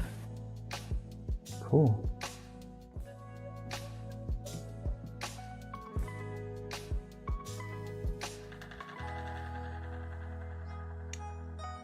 I would say one of my more significant experience was when I first had this show where people could see in real life, and I had like several people coming. Like, it's not one moment, it's like the fact that several people came and saw the works, the same works, but they each have their interpretations and their way of seeing. Like, you could really see the people who are optimistic, the people who are more pessimistic, the people who have a different philosophy. They interpret your work totally differently, and this is exactly what I was going for. Like, I had this painting with, a woman falling upside down, but it's like it's suspended in time and in space, so you don't really know if she's falling down or if she's being raised up by some type of form, if she's levitating and I made this ambiguity on purpose. I made this expressly in this for that, and I was so pleased that people were saying, "Hey, I think she's falling, and I'm wondering why." And this other person says, "Hey, why is she flying?" And I was like, "Yeah, this is perfect. This is exactly what I wanted." And I was so happy that I could have like trigger these different experiences, and everybody was trying to explain the story of the painting with their own view, which was really cool. I really like this. Nice. Yeah, it's always great to see your work like admired by people, appreciated by them, and understood and interpreted in the ways that you were hoping for.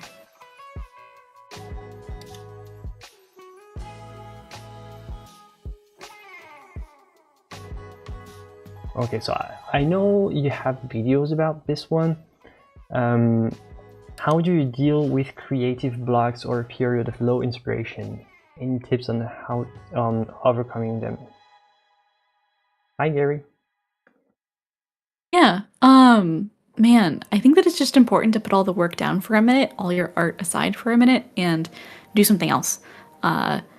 Something else that kind of feeds your creative soul. Go out and live your life, go for a walk, go for a hike, go somewhere interesting that you haven't been before, just experience new things. Be that like baking, gardening, whatever. I think it's just important to not try and push past that. If you've just proven to yourself that the work that you're making right now is just not what you want and you're feeling really frustrated, I think you should just take a break, and the inspiration will come back to you once you start living your life. I don't know, it's too easy to just hole yourself up in your studio and forget to go out and, live. But I think our experiences are what fuel our inspiration and our creativity, and it's important to just experience new stuff. Yeah, I agree, fully agree. And I would say if you can, try to make this, like, generally the periods of low inspiration come from some type of emotional source. If you can use it to channel this type of energy that had you not make art in the first place, if you can, if possible, try to turn it itself into art when you're done, or think about like, I'm feeling very low right now. Could I make maybe a very sad painting? Why not? And try to channel this into a painting. It's not always possible, but if you just keep this idea, well, I'm feeling very bad at the moment. I have these sad feelings in my head. Why not paint them? And just the idea that maybe they can be painted and turned into something meaningful can be a way to get out of it. Doesn't always work, so taking a break is also definitely a big thing. Wow, it's so cool. You have a sunbeam on your painting at the moment. I do a little bit, yeah. It's like painting with light. No, keep it. Oh, I won't be able to fully get rid of it. Isn't that bothering? Isn't like ruining your eyes? I don't know. It's like not that bright. It's like coming from behind me mostly, so all of my workspace is like increasingly going to be covered in sunlight, just because my windows are south facing. So as the day comes to a close, my workspace gets increasingly like filled with sunlight until the sun sets.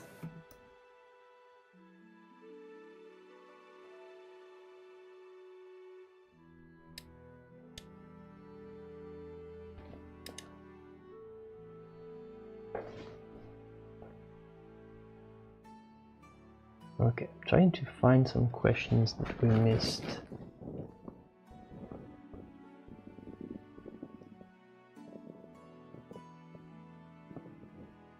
Silverwolf says, I had a really mean art teacher in grade 5. She was always yelling at us and we could never satisfy her, and I think that made me a little rebellious, I think.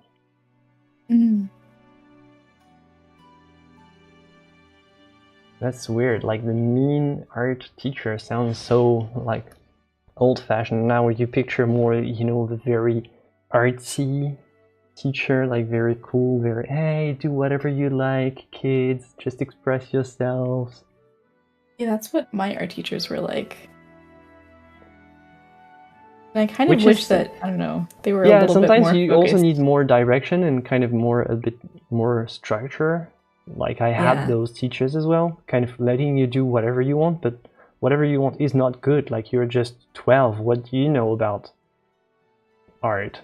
Like, you want, like, you should be expressing yourself, sure, but also learning like some actual techniques. Like, there are techniques that a 12-year-old can learn that are actually genuine and could like help them if they want to be creative later. Just if they know all the, you know, little tricks, how to, let's say, or, you know, normal things like how to properly transfer, how to do a grid, how to, you know, how to use perspective. Like, this stuff is like stuff that some adults try to learn, but they should have been learning this when they were like in junior high, I think.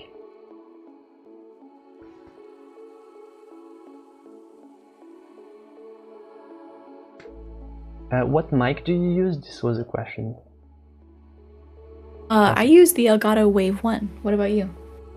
Elgato Wave 1. I use a Zoom H1 for when I'm doing videos, and I use a lav mic for when I'm moving around.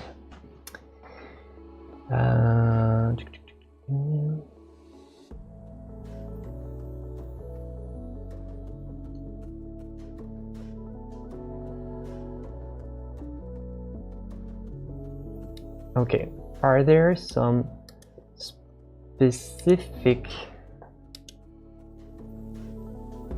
tools, techniques, or materials that you couldn't live without as an artist? Like, if I go into your studio and take one thing from you and you can't live without it, what is it? It would probably be my Rosemary & Co brushes. My Rosemary & Co brushes are amazing. I have never been able to find a brand that is quite the same. Other than that, probably it would be my glass palette. It's like a airtight palette, so I have like this cover that like fits really nicely over it. You can't see my palette right now, but it's this glass palette that's kind of encased in this box, and there's this very tight fitting airtight lid that goes over it that keeps my paints like mostly wet and ready for the next session. And that is absolutely crucial. I think, I don't know, if you took anything away from my studio, I think I would kind of suffer. Yeah. I also really love We can see a bit of your palette here. on the Oh, side. nice. Oh, Actually, yeah, I should yeah. remove in the Discord. I'm gonna try to remove the. Why do I have my face? I don't want to see my face here. So hard.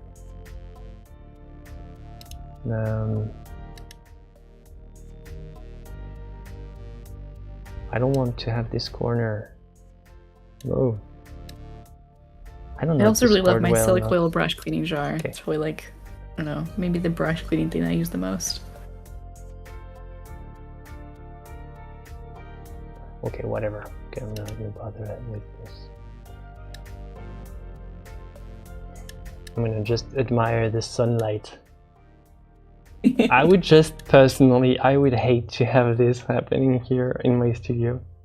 It can't happen because it's nighttime, but I generally try to. I'm like a vampire. I hide the sun as much as I can. I think, I don't know, I'm really trying to work my way up to painting outside. Just because, like, all the artists that I really love always wax poetic about how amazing plein air painting is. And I really want to try that. And I just kind of have to inoculate myself to just, like, the weird value difference of having these, like, weird shadows and beams of sunlight on your work. It looks so great, though. Do you think you can actually paint that, like what we're seeing right now? Like, everybody type, I'm gonna actually take a screenshot because I don't think you can do it. Normally I have a command in chat, they can take a screenshot, but I don't think it's going to take your camera, but I took a screenshot myself. If you try typing !screenshot, you can take a screenshot and put it directly in Discord, but I don't think it will take the right one. But I'm gonna, like, you can really, like, it looks cool. I like the ray, like how there's like a sharp, immediate, like what I'm seeing right now. So it looks Yeah, how it really just nice. like cuts really Even nice. like it doesn't look natural, but it looks very stylized. I like it. Like accident that sort of makes sense. Yeah. I feel like I'm already trying so many new things in this particular piece that I just like can't think about adding something else. But I am so open to painting beams of sunlight into my work. I follow this artist, Andrea Fairservice, and she paints these little beams of like rainbow reflections on her paintings, because she has a bunch of like those little sun catchers that cast rainbows all across your room in her studio. And so sometimes like they will, you know, naturally fall onto her canvas and she'll like paint them in. I think that always looks really cool.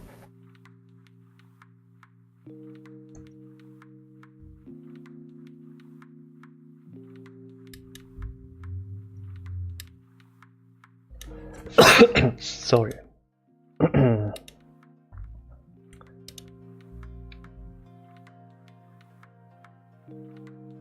Let's see.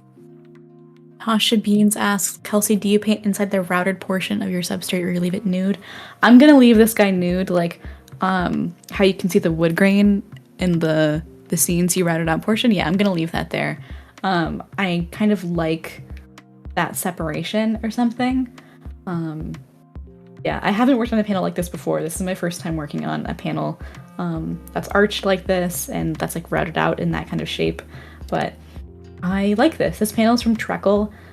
They do these arched panels, I think every year around Halloween, but they don't have them normally. I think that's a shame. It's hard to find arched panels sold in like regular stores. You have to commission them yourself usually. I got 3 brand new panels commissioned from Bara Wood Shaping. You can find them on Instagram. Maybe I'll just put them in the chat for you guys. Yeah, type it in chat. Behave, Gary, behave. Okay, next question for you after that. Do you see a connection between your art and your personal life, experience, or emotions? How does your art reflect who you are? That's a hard question. Honestly, I don't really see my work as that connected to my personal life. Yeah, me neither. It's just kind of like, I guess, a little bit more aspirational or something. I'm not super sure how to best answer this question, I guess. I think for me, my art connects my personal life in that it is like an exploration of my interests, but it doesn't connect very well to like my relationships or things like that. I guess I would describe my work as like atmospheric and very optimistic or something, and maybe that is a reflection of my mindset in some ways, but other than that, I don't think it doesn't have to be like an obvious autobiographical, thing, right? It doesn't have to tell your story, but it is about yourself. Like any art is about yourself in a way, about how you feel, how you see the world, but it doesn't have to be about you, see? And that's how I see my art as well. However, I have to say, like, sometimes there was this painting that I started before I was a dad. I had the idea and all, and then I made the painting and I put it on the side, and there was this thing missing. And then, I don't know, I've added a figure of a little child, and then it made sense. So, I don't know, sometimes you have like something that connects on more a sort of the story side, if you want, but... Yeah, I am planning on adding in like a little figure over here to add some scale or something. I do think that having like... figures in your work is sometimes really vital for scale and like hammering home that story and adding some depth. Yeah. Although I do have to say that I'm often like representing myself in my paintings, so in a way it's definitely I'm definitely a part of those who are like very often I take myself as a model, and it happens that I just including myself in the painting. Because just I'm using myself as a mannequin, and sometimes I say, "Hey, let's go for a representation of myself." So you see me popping up in my paintings for some reason. I don't know. All right.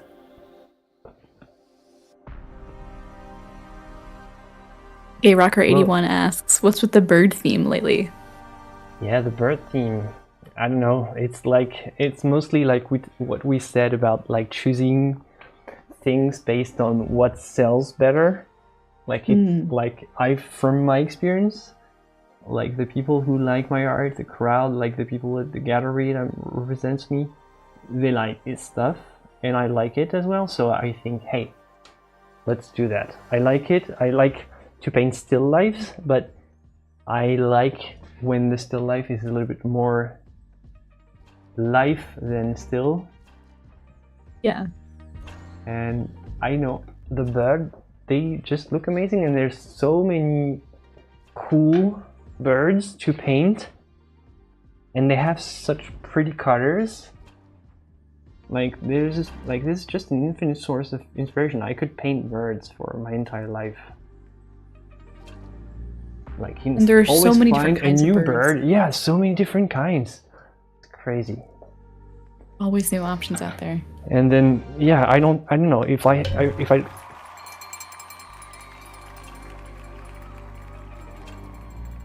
Oh, thank you, Rockfan, with the super chat.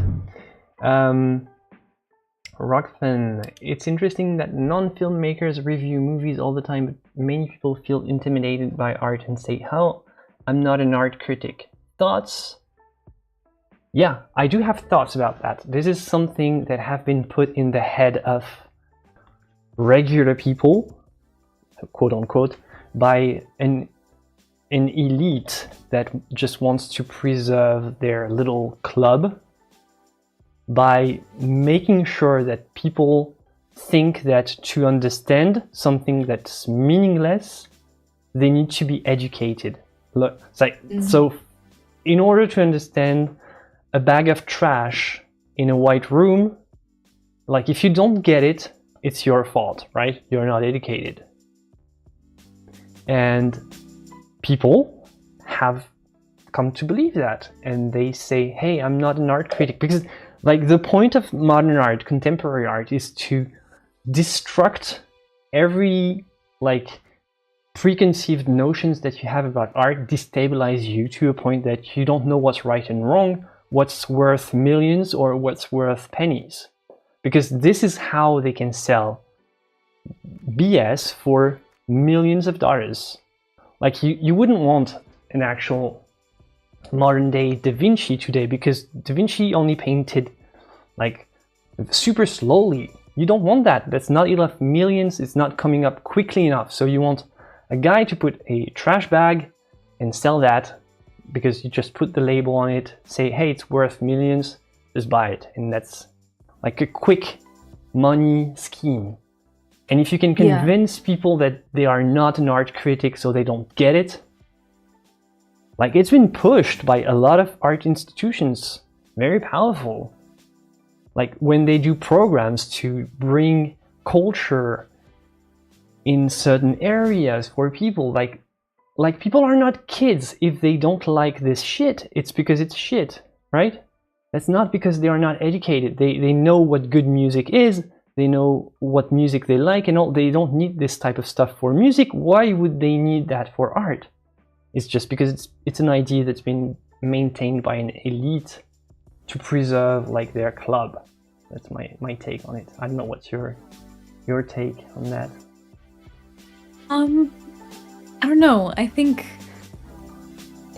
I do think that everyone is allowed to have an opinion about art. It is subjective, right? I mean, there is like some objective way to assess art for sure, but the value of art is like very individual. It's what we all collectively decide that it's worth via, you know, market forces or whatever. And I do fully agree with you that like the tastemakers in the modern and contemporary art world are bizarre in their choices. They're mostly in it to sell particular kinds of art for the highest prices because they are invested in that artist, and to them it's like a stock portfolio, and they're manipulating the market by hyping up certain artists and making their art worth something. For them it is like an economic prospect, and not, you know, they're not really in it for the art itself at times. They're not in it for like the craft. They're in it because it makes them a lot of money. And yeah, there's like certain money laundering components to it, of course. I do think that everyone is allowed to have an opinion about art, and the prevailing opinion about modern and contemporary work by the average person is that it seems weird and out of touch and silly, and I think that is a very valid critique. Yeah, they have put doubt in so many people's heads, because, you know, with music you can't do the same. Like they have tried, you know, like experimental music that sounds pretty much like the equivalent in music that contemporary art is, but it's very unpopular, and for a good reason, because it's like, no, it's not unlistenable. It's not music, it's just an experiment with sound. And like most people know that it's not good, like they don't want to listen to this stuff. But for art, I don't know, they have, like, there is less art that's been produced than music. With music you can't just gatekeep as much, but with art, because there is so little that's produced in just quantity, you can definitely gatekeep a lot. For sure.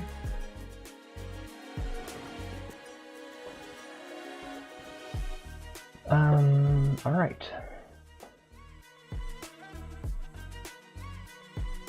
Oh, we are almost there with the 150 likes, everybody. Ooh, nice. Everyone go ahead and like this stream. Oh, you didn't like the stream? Oh my god, I didn't like my own stream, I think. Can I like my own stream? Oh no! How do I do that? No, I don't want to mess it up. I'm not gonna like my own stream. But I don't want to just crash YouTube. Oh, this one is an important one. Jake Dog says, I think the term modern art is a misnomer.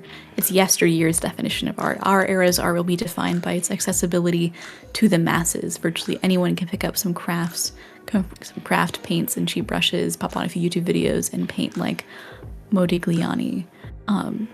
Yeah, I think I totally agree with you, Jake. Yeah, I agree. Yeah, definitely. +1 for me. I had this question as well. How do you handle feedback and criticism, both positive and negative? Of my work? Yeah. To be honest, like, my work is not, I don't really get any feedback on my work on a regular basis. I think that there's different kinds of feedback, right? Sometimes there is constructive negative feedback, and sometimes there is not constructive negative feedback. And it's kind of up to you to figure out which one is which for you. I try to not be too emotionally attached to my work, be it, you know, the paintings that I'm making right now or my videos on YouTube, and to take a step back when I get criticism, or, you know, positive reinforcement, and to assess my work as, you know, objectively or something as possible, and figure out, does this feedback have credence? Like, do they have a point to make here? How can I incorporate that into my work going forward? Is it advice that I even want to take? Does it fit the visual direction and like artistic vision that I have for my own work? And is this a thing that I can realistically, you know, implement, or do I want to implement it? And I kind of, I don't know, assess feedback like that, I guess. It's sort of how I think about it. Cool. We reached 150 likes. Nice. Yay! It's the most that I've ever had on the stream. Like, usually people don't like during the live stream, like during the live view. Awesome. So I suggested okay, Kelsey. This is emoji wall. So you have to spam emojis in chat. Quick! Okay. Emoji wall starts now! Emoji wall Let's unlocked. go! This is chaos. Seriously, we need to break So YouTube emoji wall with is going to emojis. fill the We screen have with 1 minute. emojis. Let's It's going go to be chat. madness. We can do it. Let's go chat. Emoji wall! Quick. Spam emojis. We need Whoa. to fill the screen. Let's go, let's go. No time to waste. Oh my god. I'm serious. We have to spam emojis in chat now before the timer runs out. So this is where Hurry the YouTube crashes. Quick. Let's go chat. We're gonna like crash the website. We have to spam emojis in chat now before the timer runs out. Yay. No time to waste. It looks I'm great. serious. Feed that bird with Hurry up. lots of emojis. Quick. Let's go chat. Let's go chat. Let's go chat. Let's go chat.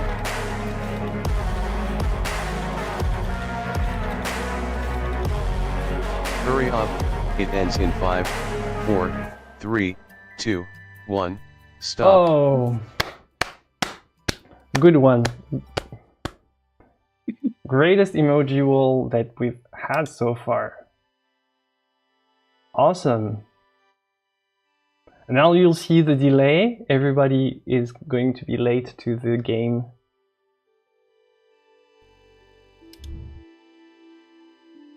So now people are going to keep spamming emojis for a while. Amazing. Congrats on the emoji wall. Very good one to celebrate the 150 likes. I'll take it. It's just a game that we like to play. No, I love it. The interactivity you have on your stream is really great.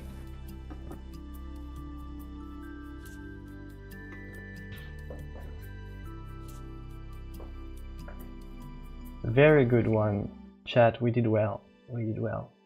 And you know, because after that, obviously YouTube gives you all the stats in the world that you didn't ask for.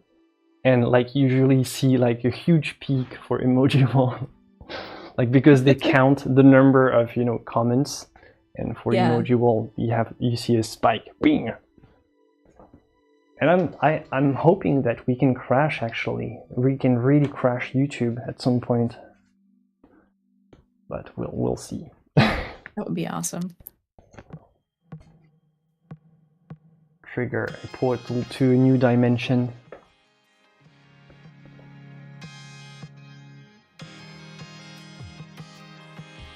think our original plan was that I was just gonna hang out for about 90 or so minutes, and we've skyrocketed past that. So maybe I'll hang out for another like 10 or so minutes. So if anyone has questions for me, put them in the chat now, and maybe they'll get answered before I dip out for the day. Sure. Yeah, 10 minutes sounds good to me as well. Awesome. So the last 10 minutes, people, use it well. Okay, I think we did the most like crucial questions, but I have some more.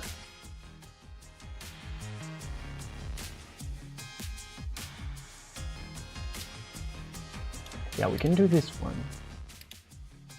Kind of looking in the future.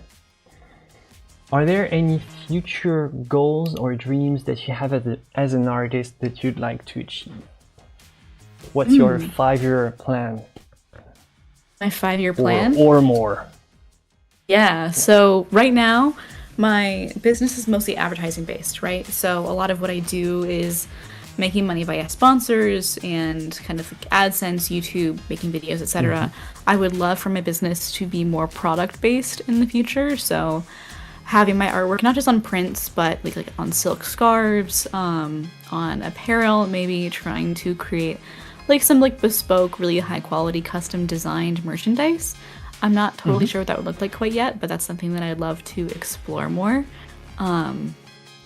Yeah, and I would love to be at a point where I can post fewer YouTube videos, but more high quality. A thing that I want to explore in the new year is like, what if I tried to make my studio vlogs a lot longer and a lot more of an event? So trying to make like maybe streams. over an hour long or something. Yeah, but like, yeah, sort of like streams for sure, but very high production.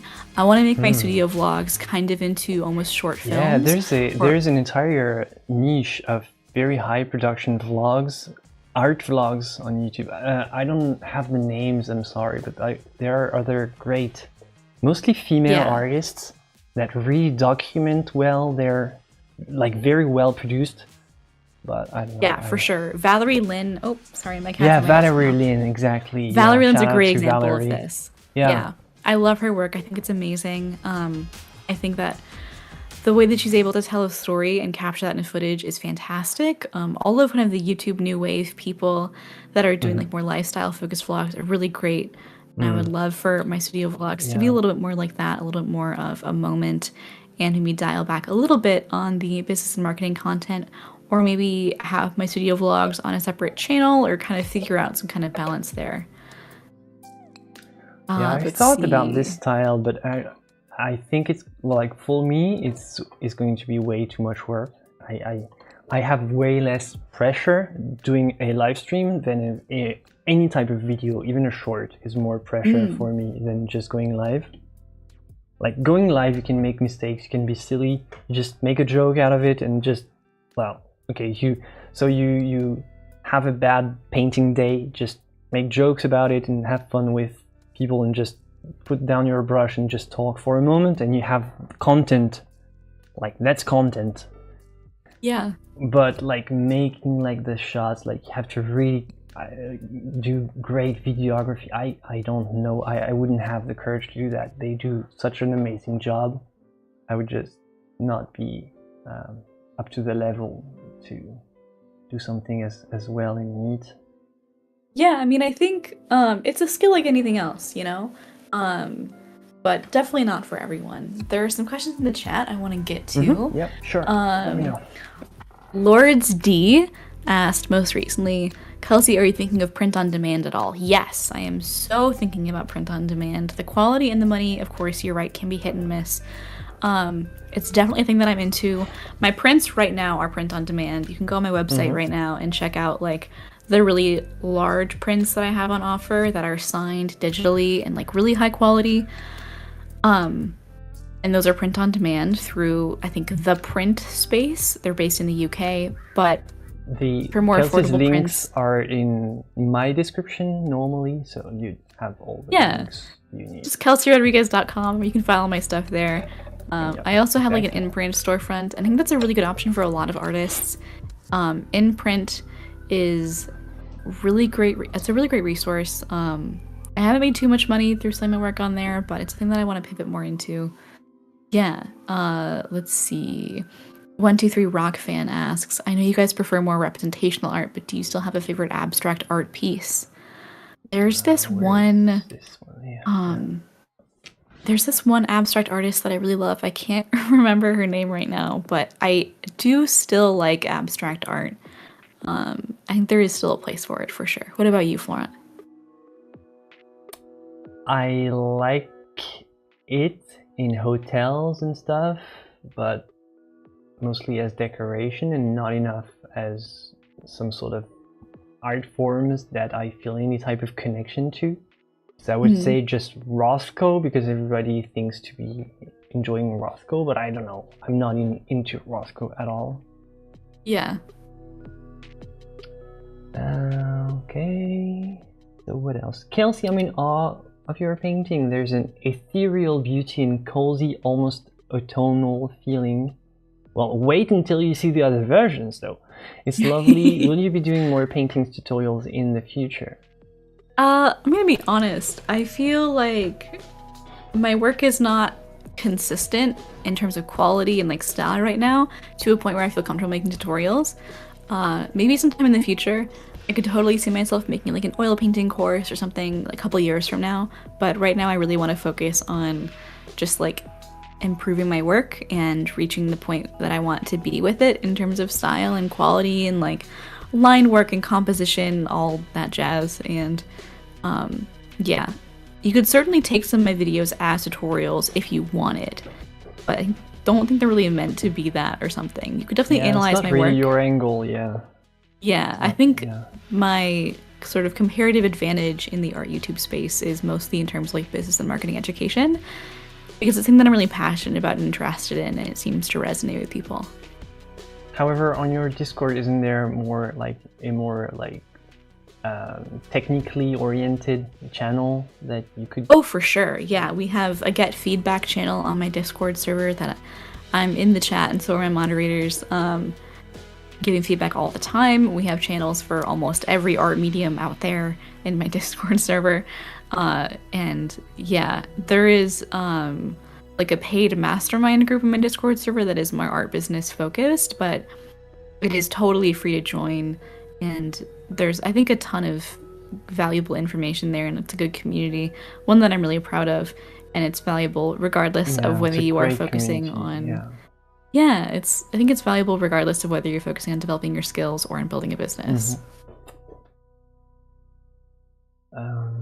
My obstacle is asking for money for something that feels like playing to me. How do each you reconcile this? Sincerely, I want to make that leap.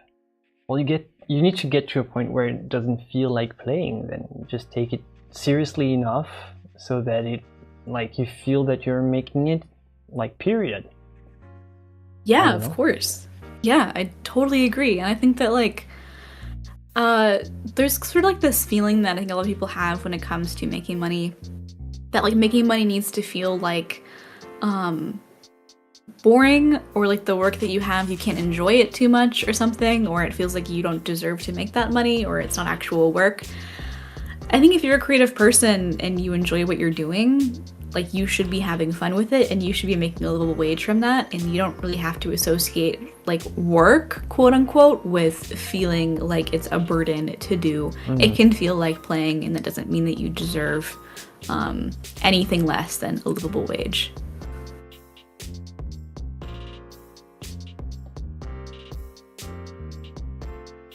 Okay, well, I think we can end it with this one. Thank you for all your videos, Kelsey. It's helping me so much on my journey to become a full-time artist. Yeah, definitely. I think you're an absolutely wonderful person, a joy to be talking to, and like, your video is really a gold mine for everybody interested in the angle, how to get there, not how to paint technically, but you know, how to make it happen. Just, you have the potential in you. And Kelsey is just finding good words so that you use it properly. all she does really, but like the rest is all in you. And just go watch everything she has to offer is like definitely amazing. So definitely Thank you so much. Thank you so much for having me. I would be down to come back again anytime. Oh yeah. And yeah, thank you for all the kind words, and your community seems lovely. I'll post the finished painting in your Discord server when it's done. Oh yeah, it's gonna be a pleasure. Stay with me, and I'll keep you. I'll have you here. I'll keep you for 1 more minute after we close the chat. But hey, thank you everyone for watching, and don't forget to go subscribe to Kelsey, join her Discord, check out her links. Make sure you do the job of like loyal followers to Kelsey, because she deserves it. And it was a real pleasure to have you. So GG's for this wonderful painting. Can't wait to see what it turns out to be and all.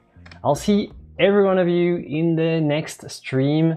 Next, I already know other artists to come to the show already, so after Kelsey it's not going to be empty, but the next one is going to be just me, so you'll have to stick with me for a moment. Thank you, Kelsey. Awesome. Thank you everyone.